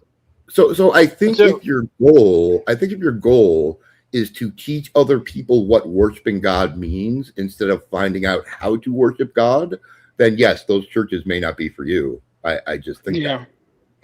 So there's one. So sorry, there's one group that I can think of that believes Jesus is the Son of God, perhaps in the way that you might mean, and that might be the Mormons. But yeah, one of the things I would definitely say is that if you're going in with a intention to teach people about God, it doesn't matter what group you're going to go to.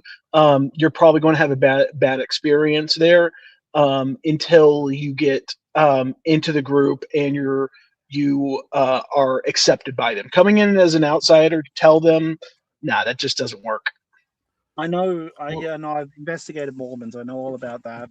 I mean, and there was the Taiping Heavenly Kingdom, but they don't exist anymore. You said that the Christianity is believing Jesus is God, but according to the Bible, it's believing Jesus is the Son of God. I believe Jesus is God. I believe Jesus is God. The God being incarnated in the flesh. That would be how I. Now let me intercede a little bit, because I would agree with that assessment, but I don't know that a clean definition of Christianity around that can be sort of excavated. And here's the reason why. There's enough people who say, I am a Christian, who say, I believe that Jesus is the Son of God, right? And there's Arianism, there's other belief systems. So I would never like look at somebody and say, you have no right to call yourself a Christian. Okay. And I'll just tell you that on my channel, I would. Well, I mean, and I understand that somebody would say, well, that's not really the same thing, but I would not want to like go up to somebody and say you can't apply that label to yourself. Like I'll just give you one example. Like as a I have a video on my channel that is very permissive towards the LGBT and very empowering towards LGBTQI identity people. Now, a lot of Christians came up to me and said, after seeing that video, like I understand what your arguments are, but you should not call yourself a Christian. And I think kind of that policing of self-labeling is not always a great thing. And I understand that people have very, very entrenched viewpoints and very strong feelings about this, but I want to advocate for at least a little bit of caution, because I think when we start saying you have no part in the discussion and I disagree with how you label yourself, it can be problematic and it can be hurtful for people. And I would never like want, after especially an experience like you've had, X of Christ, which I believe, all right, quick shout out to Zara Grace. And by the way, shout out to LA Apologetics for like giving a shout out to the channel. We hit 800 subs. Hey, congratulations. Yay! Congratulations. Yeah, that is, yeah. I can Go, now go, go, go, go, go, go, go, go, go, go, go, go, go. Thank you for doing that. Thank you for doing that, Dr. Kurt. I know that's like a mega bloodbath thing, but I appreciate it. All right, yeah, let's Can I give a counterpoint to that, Tavo, right quick? Sure. Yeah, absolutely. So, and again, I'm not trying to be mean, but throughout time, the word Christian has had a very precise definition, and that definition is creedal and conciliar, right? When we use words to describe concepts to one another, Tavo, you as an academic, right? Unless we're using the words defined to mean the same thing, we fall into St. John of the Cross's semiotic trap, right? If we try to expand the definition of Christianity to include everyone on the planet, we're now Unitarian, we're not Christian. When the word Christian is used, we use it precisely to mean the Son is not the Father is not the Spirit is not the Son, yet all are God, and Christ is 100% God and 100% man. That is the creedal definition of Christianity. That's Catholicism, bro. That's orthodoxy. This is not. No, that's all of Christianity. That's all of Christianity. Fully man, fully God. Here's what I would say. Let me try to rein in the conversation a little bit, just so there's not too many people talking at once. But let's go back from Faith from Facts, because we've not heard that much from that individual. Skepticus, that's a really great comment. I've got it on the channel to highlight your comment. But let's go back to Faith from Facts. Yeah. So kind of add to what Random Catholic is saying here. What I did a little bit of research, and kind of what I found is, if you kind of see Christianity as this branching thing, you go back and you're like, okay, cool, what is the trunk? And what I mean by that is there are no extant continuous traditions that go back. So for example, you had let's say the Donatists that are alive at the time, but what happens if they later die out, right?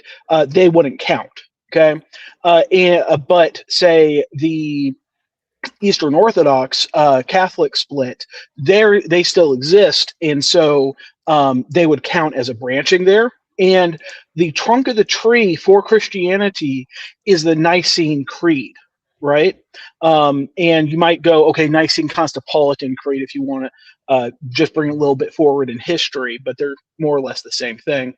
And basically, every single non-Nicene branch of Christianity, say the Mormons or the Jehovah's Witnesses, they all come after the Nicene Creed was created, right?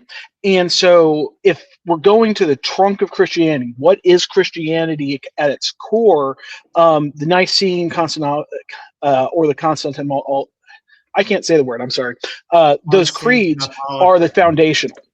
right? The But- Bible is the foundation. But I It love comes that then. 400 Faith years for ago. facts, you're saying that Christianity began in the 4th century. I love that. That's true. No, That's I'm not certainly saying I'm not saying that Christianity began in the Look at Kurt. fourth century. That is not what I said. I said All right, that let me again Sorry. intercede. Let me again intercede because I'm remiss because Marine joined in the chat and we didn't get them up on the stage in time. So, okay, Marine Echo is back. Marine Echo, I do want to add you to the stage. We're at 6 people, which is the max. I'll drop Tavo. I'll drop. No, Tavo. no, because I feel bad because we didn't get to that Psalm 82 thing, which I would love to know. No, that's fine. I really came up because I heard Exo's testimony, and I really wanted to talk about that. Right. So, well, how about this? Do you mind if I can? You can. It's your channel. You can drop me as you choose. I really am genuinely curious to get your input on Psalm 82 because it's a real question for me.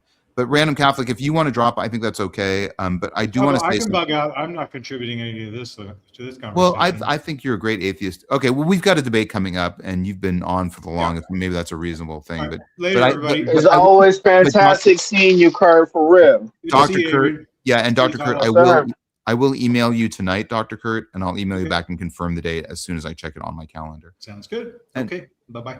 Yeah. Have a good one.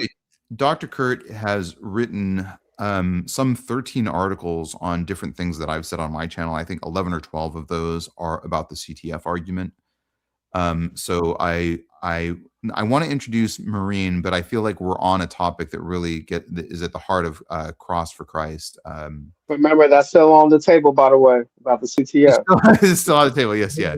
But okay. But I guess the one thing that I would just add, if I can offer something X of Christ, I mean, if I can offer something that may be helpful to you at a moment like this, I think that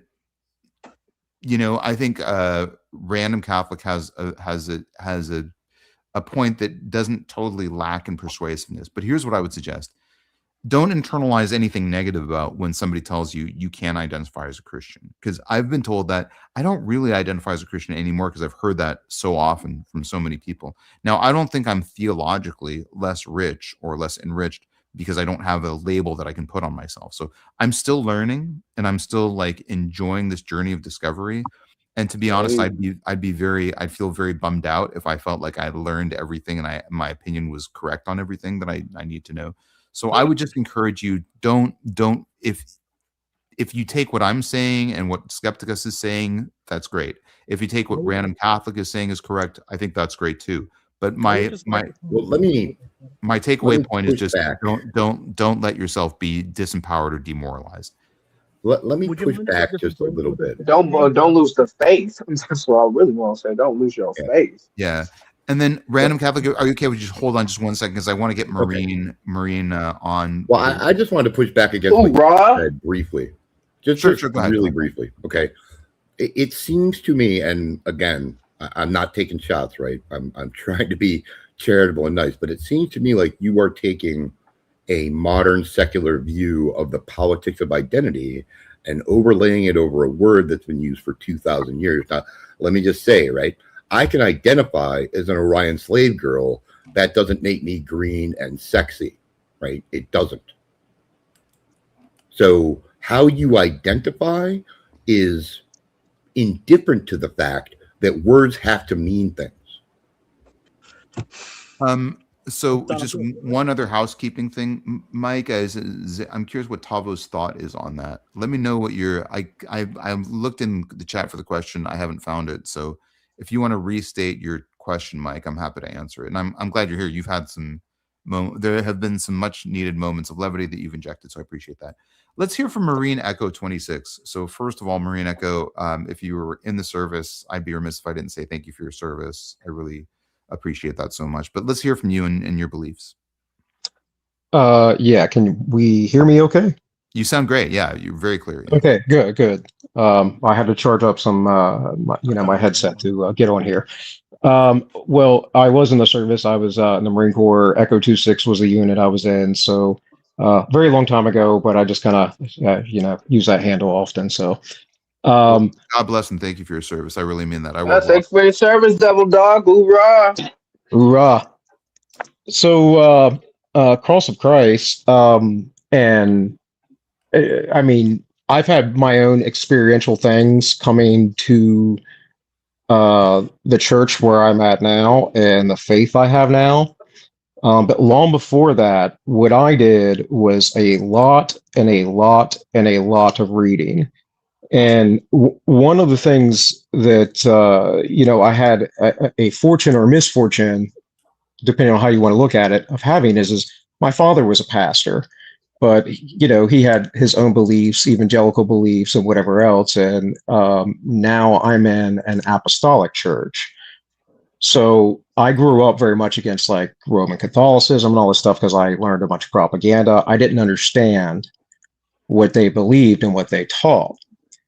And I think for everyone, there's this walk and journey of faith that we have to go through.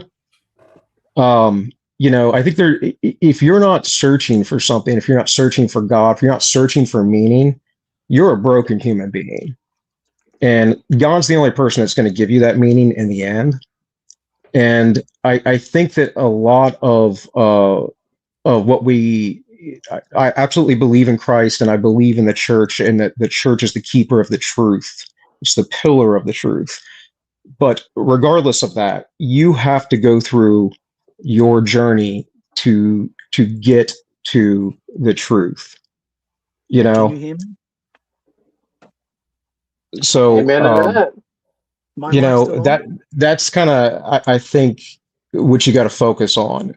And if you feel like you've had a vision, this experiential thing, I'm not going to claim that it's a devil or anything else. We don't know, but perhaps you don't understand what that was about. Can you hear me or not? I can hear you. A little bit. Yeah. Could I just answer some of these things everyone was saying at me and I never got a chance? I'd love that. Yeah, Sure, yeah. sure. I should give you more of a window. I definitely want to get Marine up here, but yeah, let's hear from you. We've all been talking at you. So I can move on. I just want to stay it so I can move on and let you move on. They were saying that the foundation of Christianity is the Nicene Creed and all this stuff. It's not. It's the Bible. It's the root. It starts at the Bible in the 1st century, not the Nicene Creed. That's not true.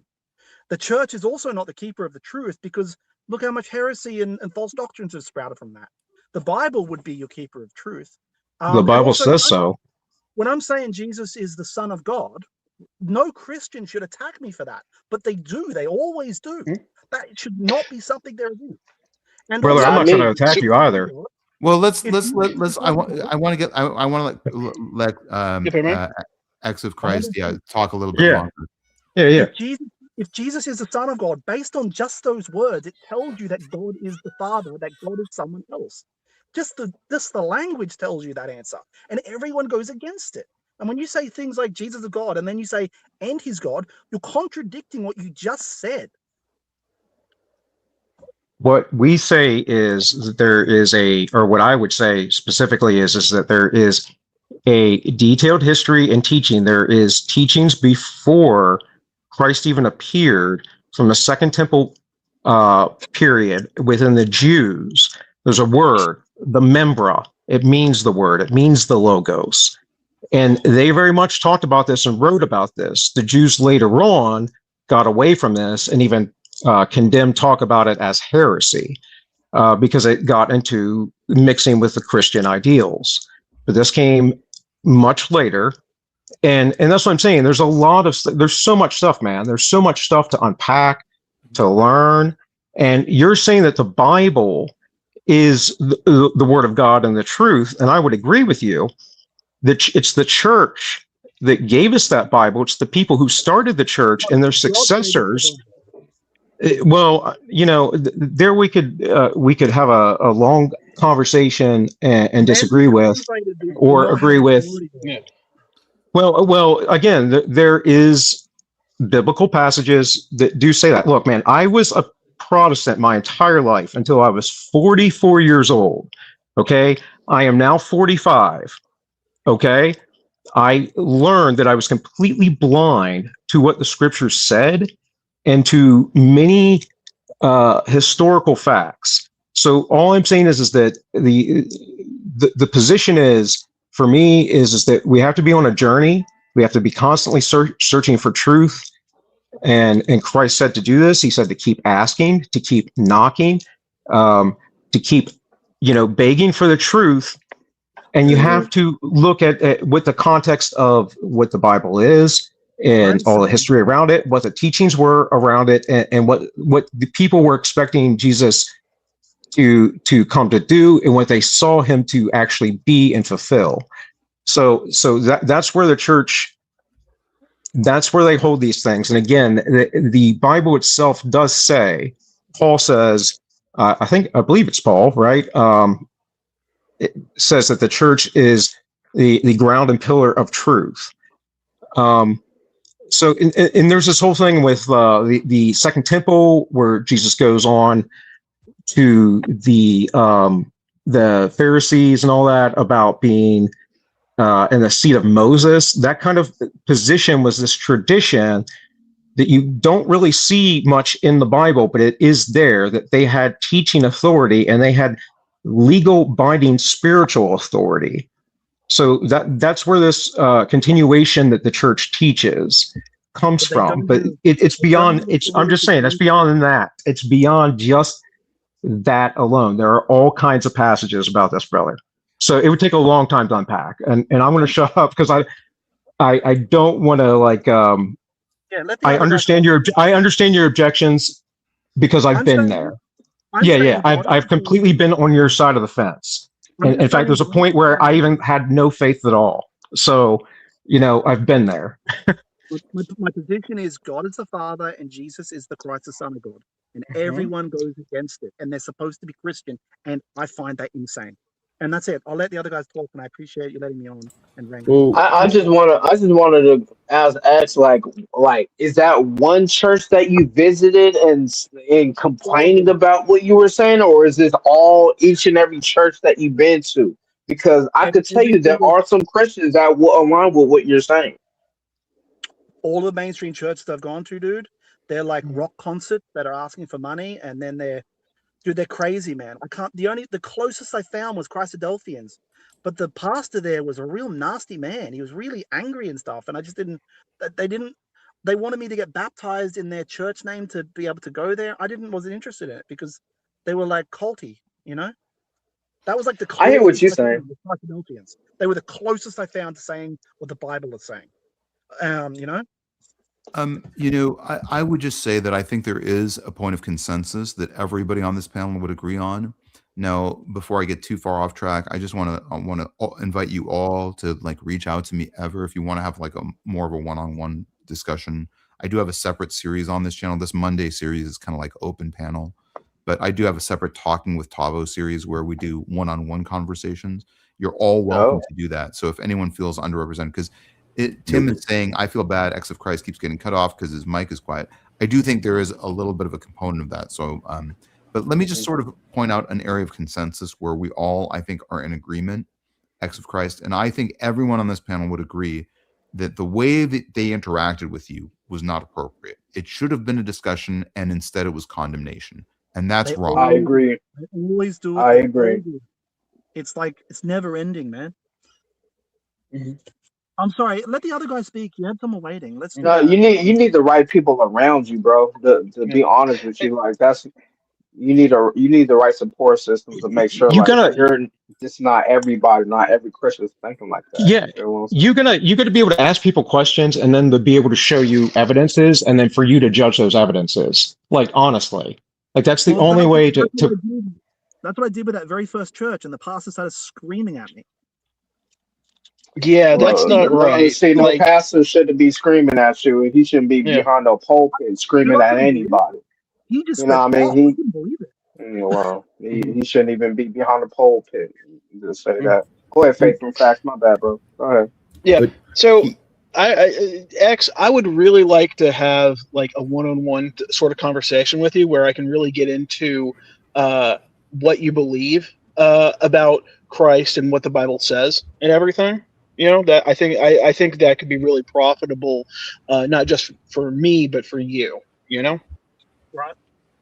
But I think here the pastoral message needs to be When you walk into a worship service on Sunday where people in community are gathered together to worship Christ as God, and your intent is to argue with them that Christ is indeed not God, that you're going to get a bad reaction. I'm sorry, that people are in flesh, and people are going to have bad reactions to that. Let's let X of Christ talk, because I know his mic is kind of quiet. Go ahead.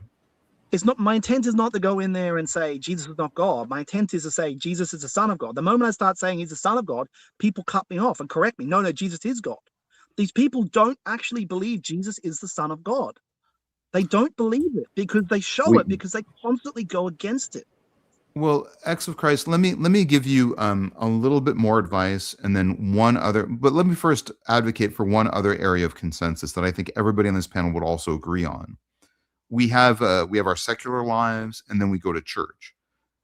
Everyone in society needs more of a forum where they can discuss things, because I feel like, I go to a church and I volunteer with people who are Christian, and there are some people who I can raise my doubts to, and there are some people that I can't, and that's just the way it is. And Mark Twain said basically, if you want to, you're going to lose a friend if you ever talk about religion. He said it much more satirically and succinctly, and with more of a wry nature than I did.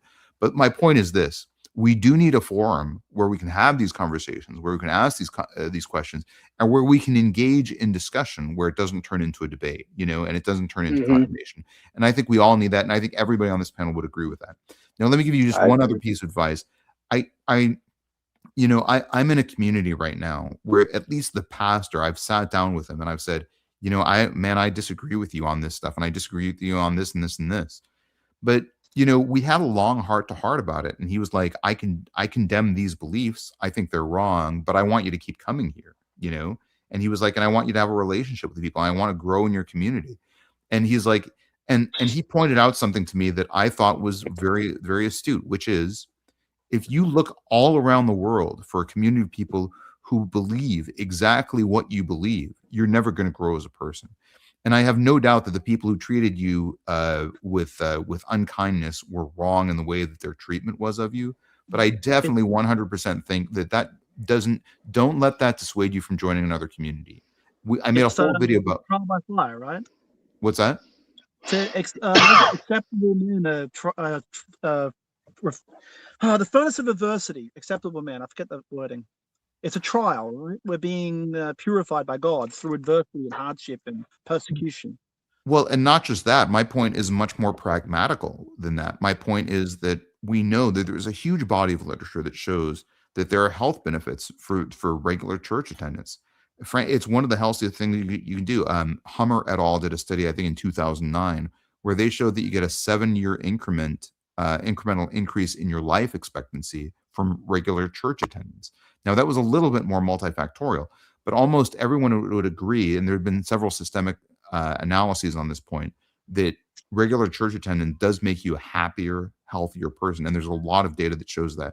So I would just encourage you to keep going, and I'm okay going to a church as long as they're okay having me, which they've said explicitly they are.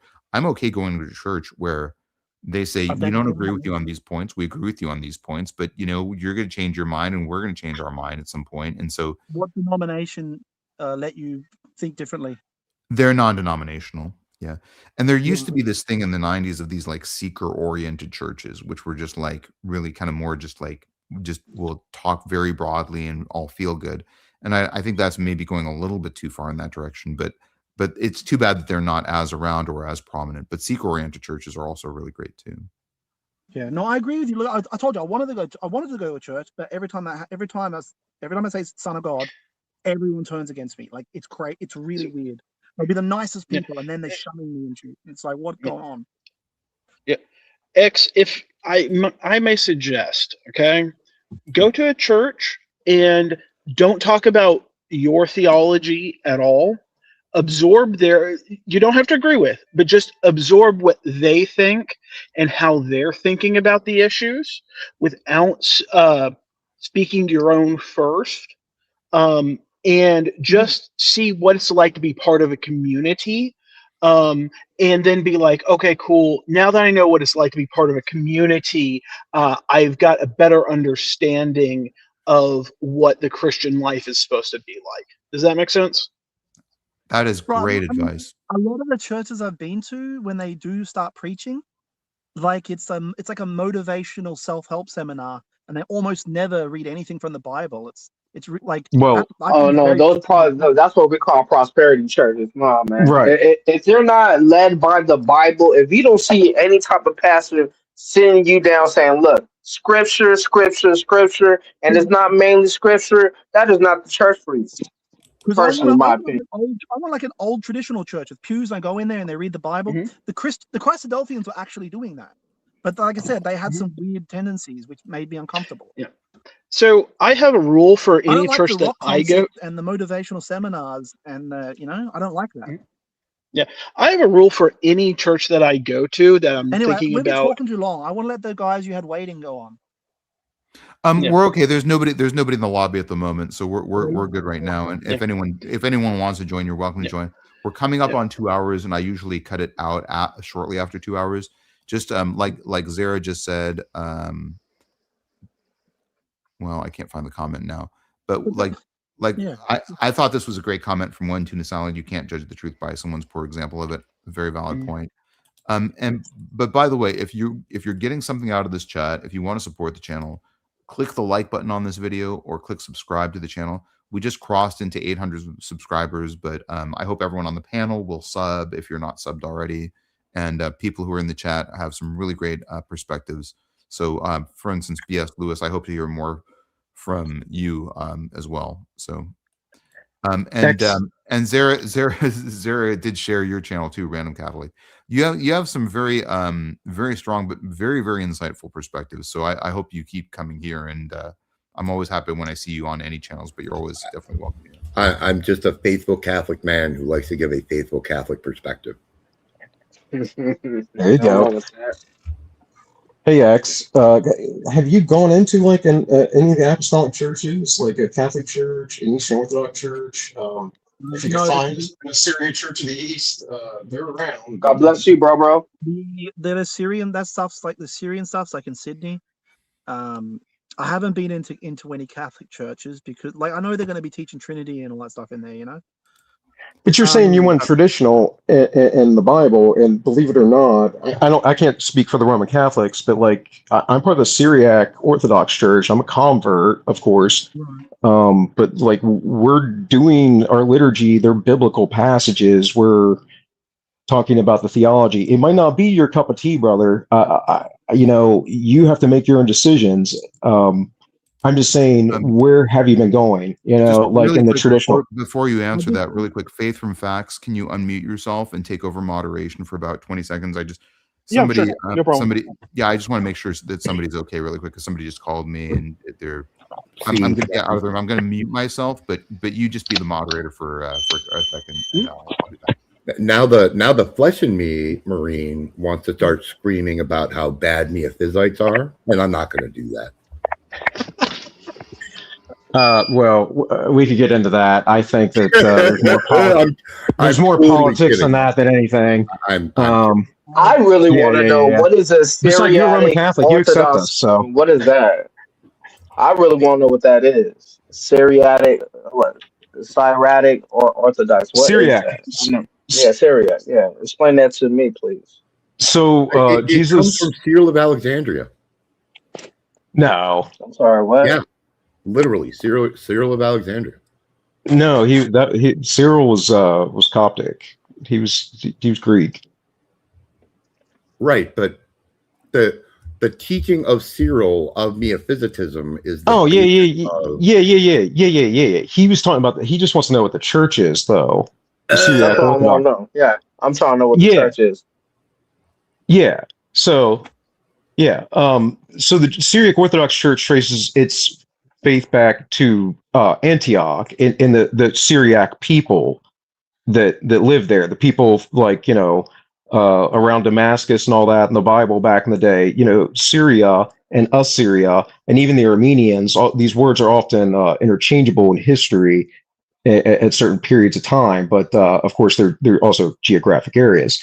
But the Syriac Church speaks Syriac, or a dialect of Aramaic. So we speak a dialect that is not exactly like what Jesus would have spoke, because he would have spoken Galilean Aramaic, but we basically speak the ancient language of Jesus still in our liturgy, and it's part of the Oriental Orthodox Church, which is what he mentioned, the Miaphysite, which is a whole Christology thing. I heard Which about that. Okay. yeah. So that was a break off at Chalcedon in 451. And so they conciliarly they stop at Chalcedon. They reject the Chalcedonian Christological formulation, which everyone since then affirms, even Protestants. So that's where it's weird. I don't want to get into all the scholasticism of it all, right? Let's not do that. Well, can I let me no. Let me bring up another point, because I think this is a broad point that we've been sort of talking around and we haven't addressed yet, which is that where do you draw the line between this is a subjective theological message that's impactful for me and it's a message that I received, versus this is something that I have to convince other people of, and then how do you weed through all the subjective claims? Like, for instance, there was I don't mean to diss LDS. I think it's a lovely tradition in many regards. And by the way, Mormons are some of the nicest, some of the most giving, some of the most volunteering people. But I had a guy who was Mormon over here the other day, and he was like, I can tell you, because I know, because I felt God's presence, that LDS is the way, that the Book of Mormon is the divine truth, that Joseph Smith was the new covenant. Like, he was like very emphatic on this, and he was like, so how do you counterbalance that? Where do you draw the line between saying like because I look at X of Christ and I'm like, even if I don't agree with the literalness of the message that you received, I really believe that there's a powerful reason why you received that message, and that message was just for you, but I'm enriched by hearing it. And I don't necessarily, and it honestly, it does calibrate my certainty in my own theological beliefs. But Tavo, let me give you just a little bit of a thing, right? Here's where I draw the line. Anything that appears to dip into Gnosticism is anathema, and Mormonism certainly dips into Gnosticism. Well, and my point is not like, look, I think LDS is probably one of the least evidence-based theologies, and I think that there's at least some persuasiveness to that, although appropriately my perspective is maybe a little bit more anthropological and academic historiographical than other people's perspectives. So I'm not saying LDS is the way to go. I'm just saying it is a challenge, because like there are Muslims who believe that Islam is the way to go, who people in my own family who say Allah is the one true God, and Allah is the God of the Bible and the New Testament. So how do you parse out that like subjective, this is really true for me, versus how do you weigh that? I find it very confusing. I find it very challenging. The real question is who's going to do that? Because most people won't. Most people aren't going to do that. They're going to go with the subjective emotional appeal, right? It takes discipline to actually be logical, right, and try and follow what's historical. Even for me, like, I'm in the Syriac Orthodox Church very much because I had experiential things that led me there, more or less. And as I was there, I fell in love with the liturgy and of course delve into the history and all that other stuff over time.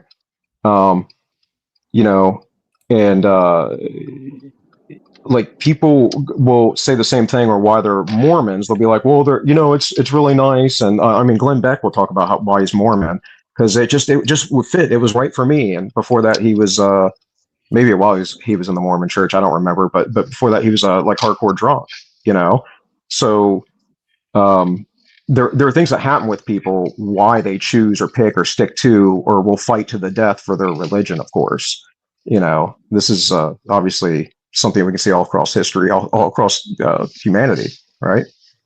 Well, that's a good point too. You said that they get like a fuzzy feeling, like they say they feel God, and that's why they think it's all true. Like a feeling they get, right? Quick shout out to TNC Apologetics, really great channel also. And then shout out also to LA Apologetics, who's a moderator on the chat too. So If there's any links you want to post to LA Apologetics, that's always appreciated. I just want to let me put out one anecdote that's also food for thought from my own experience. When I was young, I was some of you know I'm a physician, a professor now. My life has been grateful. I'm grateful for my life beyond measure. But when I was young, I was unhoused. We were very destitute growing up, and I remember when I was about 15 or 16 years old, shortly after leaving home, when I wasn't really ready. There was I met this guy who was Christian, and he prayed over me, and he said, you got to accept Jesus. I was an atheist at the time. And he said, you have to accept Jesus. And he prayed over me. He said, I promise you, if you really are humble in your heart right now, in this very moment, the Holy Spirit is going to come into your heart and you will feel transcendently moved. You will feel reborn. And he prayed over me and I didn't feel any different.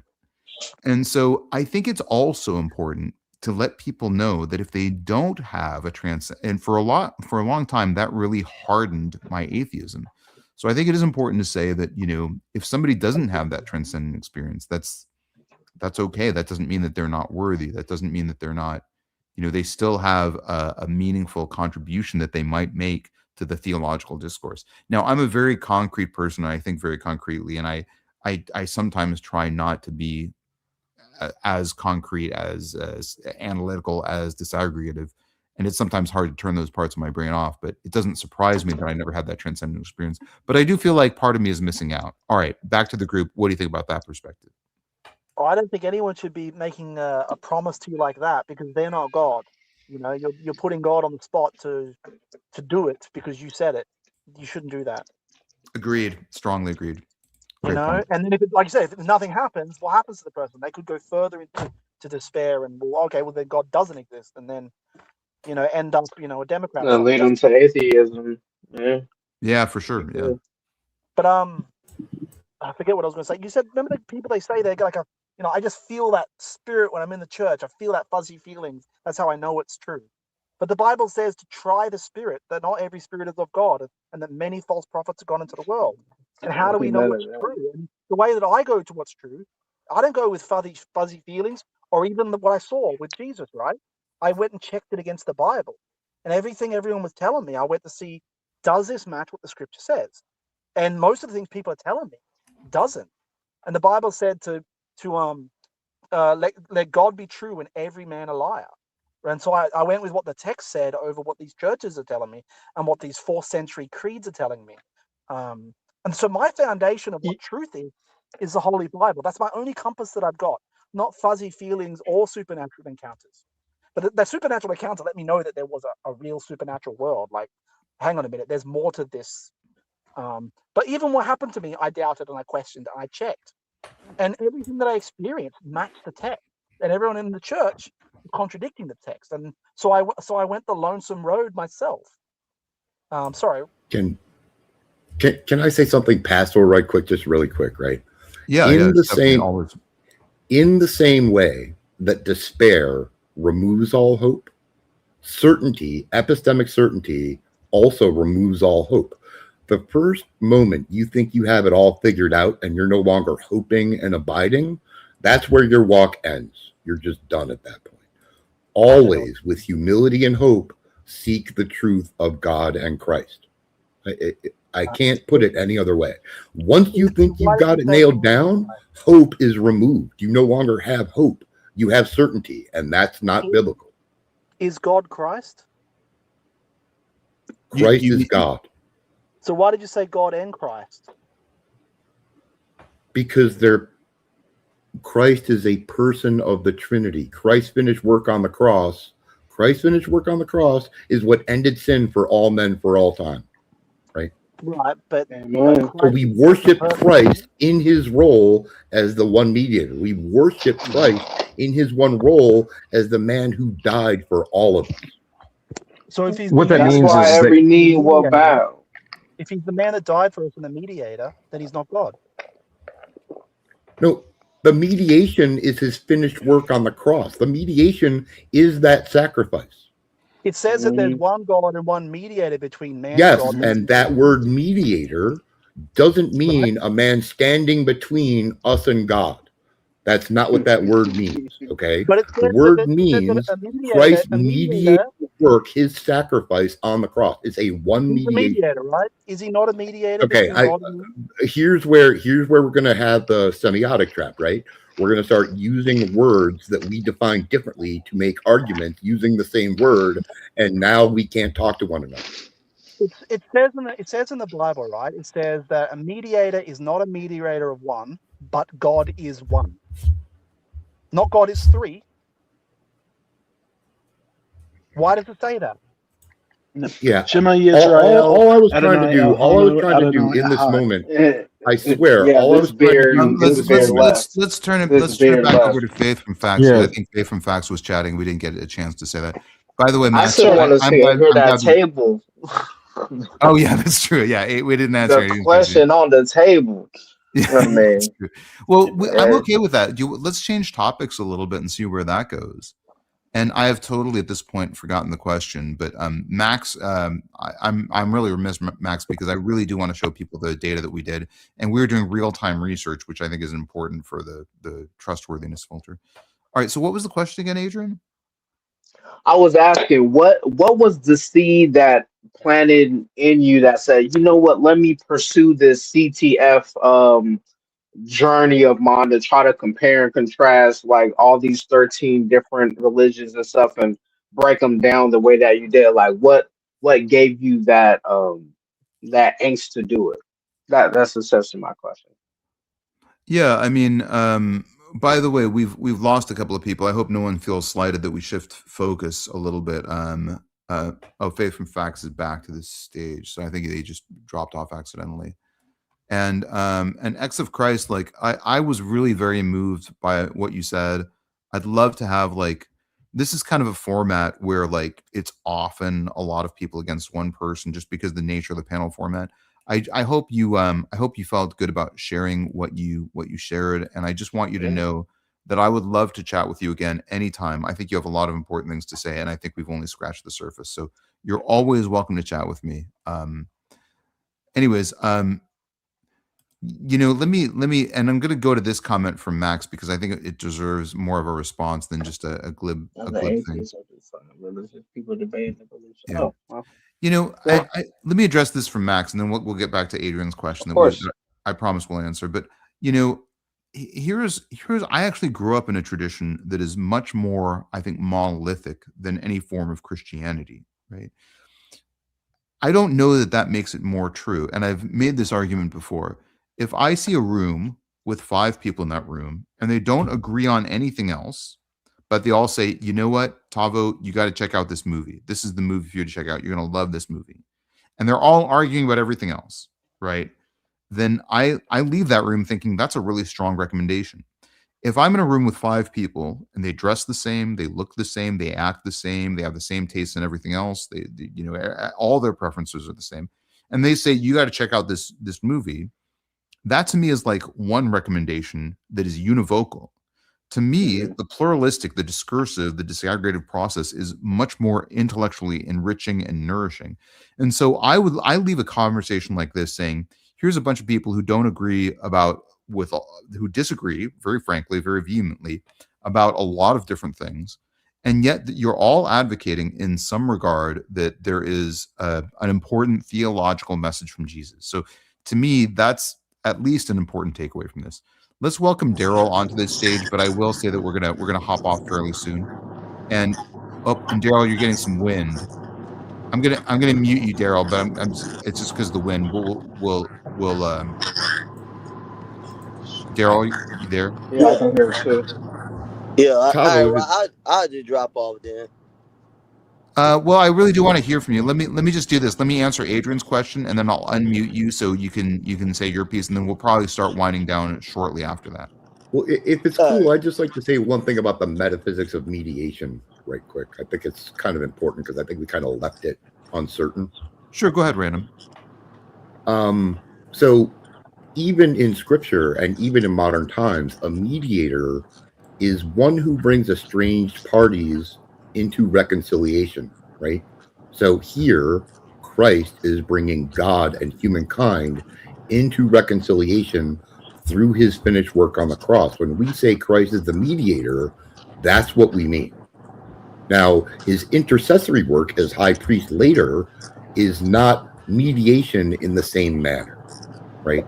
So again, we fall into a sort of a semantic trap of using the word mediation to mean something in a modern sense that we don't take it to mean in a theological sense. Does that make sense, Tavo? I think that's a cogent and persuasive argument. I don't.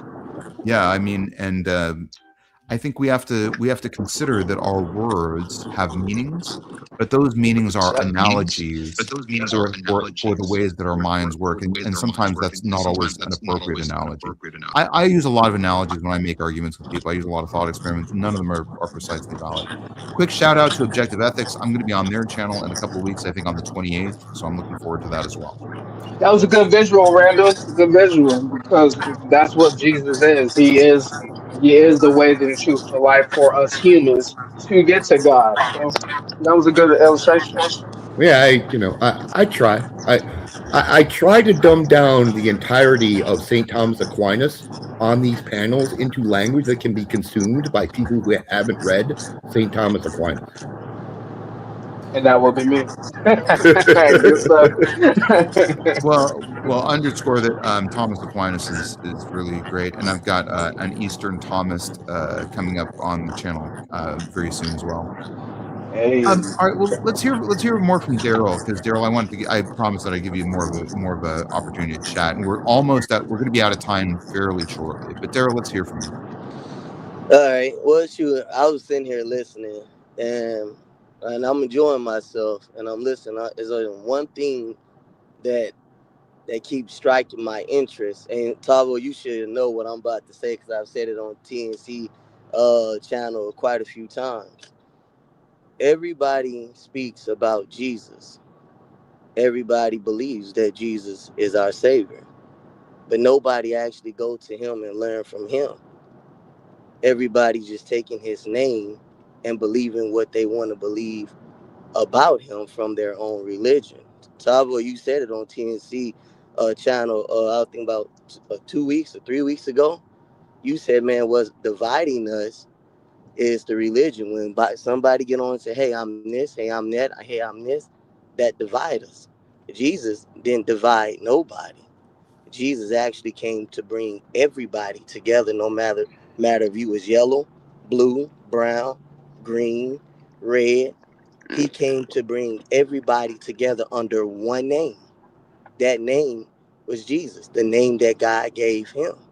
And if everybody go learn from Jesus and trust in him, y'all would know exactly who the Father is, who he is, who the Holy Spirit is. That's why I'm sitting here listening. The way they treated him, the same way Jesus said they would treat all of his disciples. People will persecute you for my name's sake. He said that in Matthew 5. Every disciple will be mistreated by the world because claiming that Jesus is their teacher, their pastor, and everything. That's one thing I was sitting here listening. I said, man, you know what? Everybody, they have a way, every religion, when I'm saying everybody, they have a way to Okay. say, hey, this is how we believe in Jesus. I'm his disciple. I'm Jesus' disciple. I actually live by what Jesus teaches and say. So I don't go by what I believe in. I go by what Jesus teaches. Like Jesus says, I am the way, the truth, and the life. No one goes to the Father except through me. So you cannot go through God, go to God, or even go through Jesus in any other name or any other way. Jesus is the only way. And he taught everybody how to be his disciple, and he will also teach you how to be a part of God's will through him. You can't get that through no religion, no man-made religion. Somebody was about to say something. That's all I pretty much was going to say. No, Hey, Daryl, speak that truth, Daryl. Speak that truth. Amen to that, bruh. I What you think that's talking very about? well said. I wonder about casting Jesus excessively as a unifier. Like, I feel like part of what he says is, I came not to bring peace, but to bring a sword. Now, You you know, know, do you understand why he said that? That sword was against the devil and the demons. and against all the lies that the devil told. As in, and I don't want to offend nobody, but this is what Jesus taught. Everything that God did not tell him to speak, that came from the devil. Sin came from the devil. All these religions came from the devil. If you go back in the Old Testament, even in the New Testament, in Revelation, and the gospel of Jesus Christ, you cannot find no religion throughout God, through when God was speaking to Adam, Abraham, all the way when he sent Jesus, and after Jesus.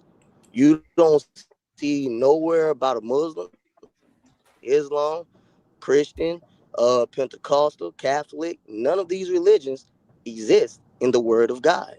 Everything that Jesus spoke, he said it. These words are not mine.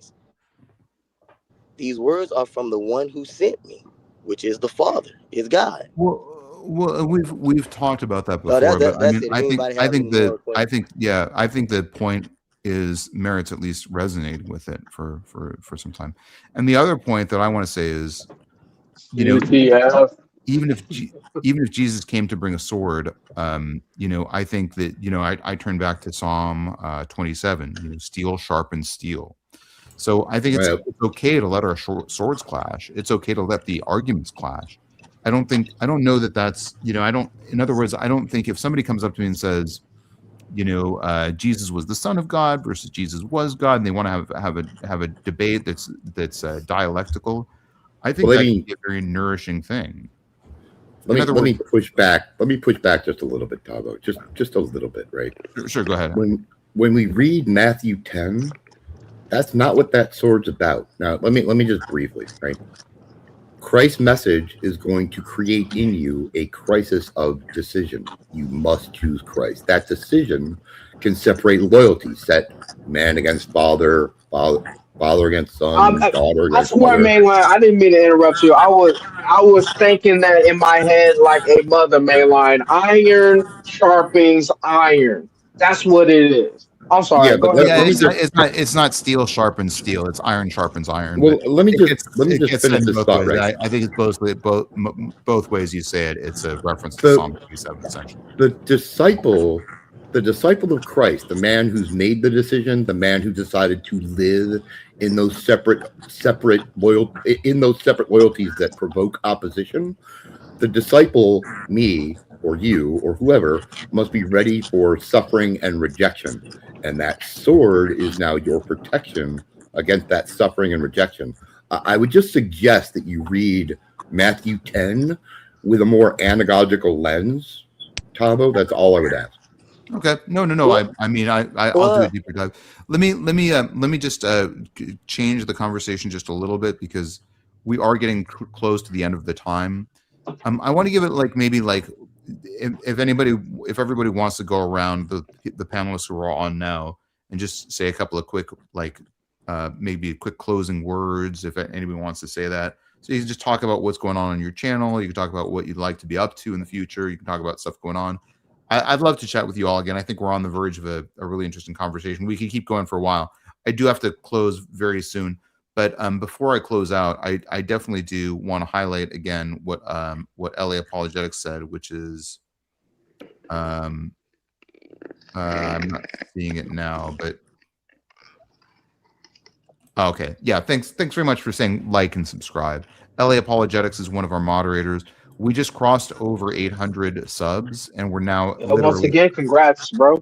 yeah, and you all saw it happen live. So we are Yep. physically now at 801 subs. So if you're one of the 26 people who's listening right now, please subscribe to the channel, click the like button on the video. I hope all of our panelists will, maybe after the topic is done, after the conversation is done, go by our channel and click the sub button because I'd love to hear more from all of you. Let's Already go sub, around and bro. just Got mine. bring it down with some closing words.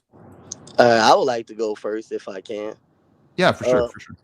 I would like to say to everyone and anyone who's going to listen to the world, go learn from Jesus for yourself. That way you can have an understanding from Jesus on who the Father is and who he is and what he's going to do for you. As Jesus says, if you obey my teachings, you are truly my disciple and you will know the truth and the truth will set you free. That's what Jesus says. His words will set us free from our sins, from everything that's holding us down. So everybody just go learn from Jesus and watch what Jesus teach you and open your heart and just say, you know what, Father, I want to know your will, not my will, not somebody else's will, but your will. And that's what Jesus have, to give all of us the will of God. So at the end, we will all be together with who? God the Father and Jesus Christ, and with all the other angels in God's kingdom. That's all I have to say. No, I appreciate you hopping up, Daryl. Amen. Let's go around the rest of the group really quick. And by the way, mainline mindset. Do we allow people under 18 to join the channel? Let me look that up, and I'll have an answer for you before next week. I'll look up if there's any like YouTube regulations that make that discouraged or verboten. I'll try to get you an We answer. can go counterclockwise. Yeah, let's Go start ahead, with random. Faith. Let's start with random Catholic, and then we'll go around the Oh, rest okay. of the group. Yeah. For sure. Yeah, I don't have a channel. I just like to argue with Tavo. I really do. Tavo, I'd love to have a conversation with you about bringing epistemology to comparative theology instead of using comparative theology to create epistemology. Yeah, I'd love that. You know, the CTF argument is meant to be a skeleton. It's meant to be something that we tack on other evaluative criteria to. So you're definitely welcome to do that. And I've invited you before to do this, or I hope I have at least. But you shoot me an email and let's set up a time to chat. All right, excellent. And I would just like to read 3 simple verses of scripture. In the beginning was the Word, and the Word was with God, and the Word was God. He was in the beginning with God. All things were made through him, and without him was not anything made that was made.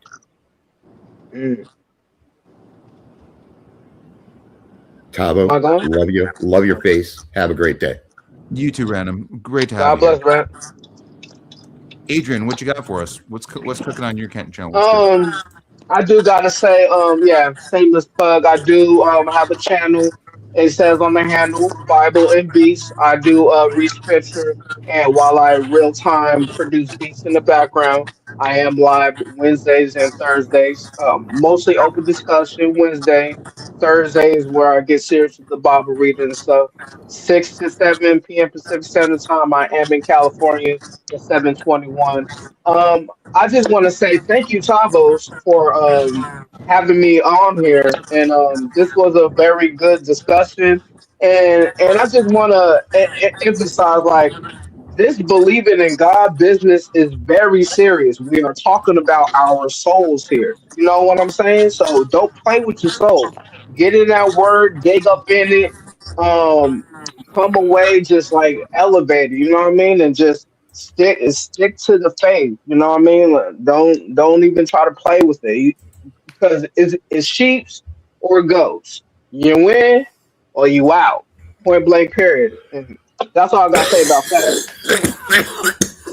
I'm gonna mute you, Random, just for a second. Okay, sorry about that. Okay. Gosh, Random, I hope you're okay. I apologize. It just seemed like you started coughing really violently. And also CTF discussion next time, Tavos. We'll get that in next time. I love that. See how it is. Yeah, check out the video because I think you'll be I think you'll be really enriched by it. I think Random just dropped out, but I think that has to do with his coughing. So, Marine Echo, let's do some closing words. Yeah, well, first off, thanks for having me on, Tavo. I caught your whole CTF video a few weeks back, and thought it was really good. I like apologetics and stuff. I didn't come on here to be polemic or anything, though, so hopefully I wasn't too hot-blooded coming out the gate. I really was hoping to throw that guy a limb earlier. I think he needs to study. You know, he needs to realize what people are trying to say, and tell him and whatever. Anyways, love what you're doing here. I don't have a channel or anything. Maybe I will in the future. Who knows? But hopefully I'll be able to catch you again live, and maybe I'll join the panel another time. I love that. I thought your contributions were really valid. I mean, we have an ethic here of like discussion, not argumentation. You know that, and that's what And I feel like you embodied that very well. And I thought everything that you said was important and good. Appreciate that. Random, I think some people are like, I hope you're okay. So if you want to like put in another comment, I'll highlight it just so that people know that this was just a short coughing fit. Let's go back to Faith from Facts for some closing words. Yeah. So one verse real quick that I just love. It's John 10:10. The thief comes to steal, kill, and destroy, but I've come that you may have life and have it more abundantly. You can find me at Faith from Facts on YouTube. I do ad hoc videos on whatever interests me. Sometimes I upload, sometimes I don't. It's not a consistent thing. So yeah. And Zara, if you want, you can find. Can you find Adrian's channel? We'll put it in the chat just so it gets highlighted, and I'll try and put you guys all in the discussion section as well, or in the video description. All right. Well, that's almost all the time we have, but I think we had some really interesting points. It's kind of interesting. We started off in a very atheistic panel, and then we transitioned to a very Christological discussion. I think that's interesting. It went in an interesting direction, but I'm always like really eager to see where things go, and it almost always goes in a way that I didn't discuss. I just really think that it was really nice when people were giving an amen to the two core tenets that we really have for this channel. One of those being that, you know, if you're coming at somebody with like, you're going to go to hell and I condemn you, that's not, no one's going to learn from that. Okay. And the other point is that we do need more forums like this. We need more forums where we can clash in a way that's respectful, in a way that's kind, in a way that's acknowledging and empowering. Not every idea is going to be true, but every idea I think deserves to be expressed. All the ideas I heard on this channel were in this discussion were really wonderful. All right, I have a really great talk coming up this Friday on the Burning Bushes channel, and maybe Zara, if you want to put it in the chat. Oh, here's Zara like highlighting Adrian's channel. Thanks, Zara, for doing that. And thank you for your kind words also, Zara. And thanks for modding too. And thank you, Zara. Yeah. Yeah. So check out the Burning Bushes channel. That link is going to be up soon. And Ellie Apologetics, thanks so much for modding. Don't forget to like and subscribe. Click the like button on this video. Please subscribe to the channel. That really does help us out. We just crossed over to 803 subscribers. That's really a fantastic and amazing, and I'm really blown away by that. I really do appreciate all of your support. Thanks, Kefa. Kefa, you had a lot of really great thoughts in the comment section that we didn't get to. Anyways, I've got another video coming out, and I'm going to be live with the Burning Bushes channel this Friday. So check that out. I'll leave the chat going just for a little while longer after we're done live streaming, so the people on the channel can talk with each other, exchange contact information if they want. But my biggest hope for all of you is keep the relationships going. The things that we've talked about today are the starts of conversations, and conversations are the starts of friendships. And really, I could be the best channel in the world, or I could be the worst channel in the world. But more than any insightful or pithy observation I have, or any compelling thing that I testify to, the most important thing that's going to come out of any of these videos is the relationships that you all make amongst yourselves. So keep making those relationships. And again, I hope you all really have a wonderful evening. Y'all too. God bless each and every one of y'all. All right. Till next time. And thank you.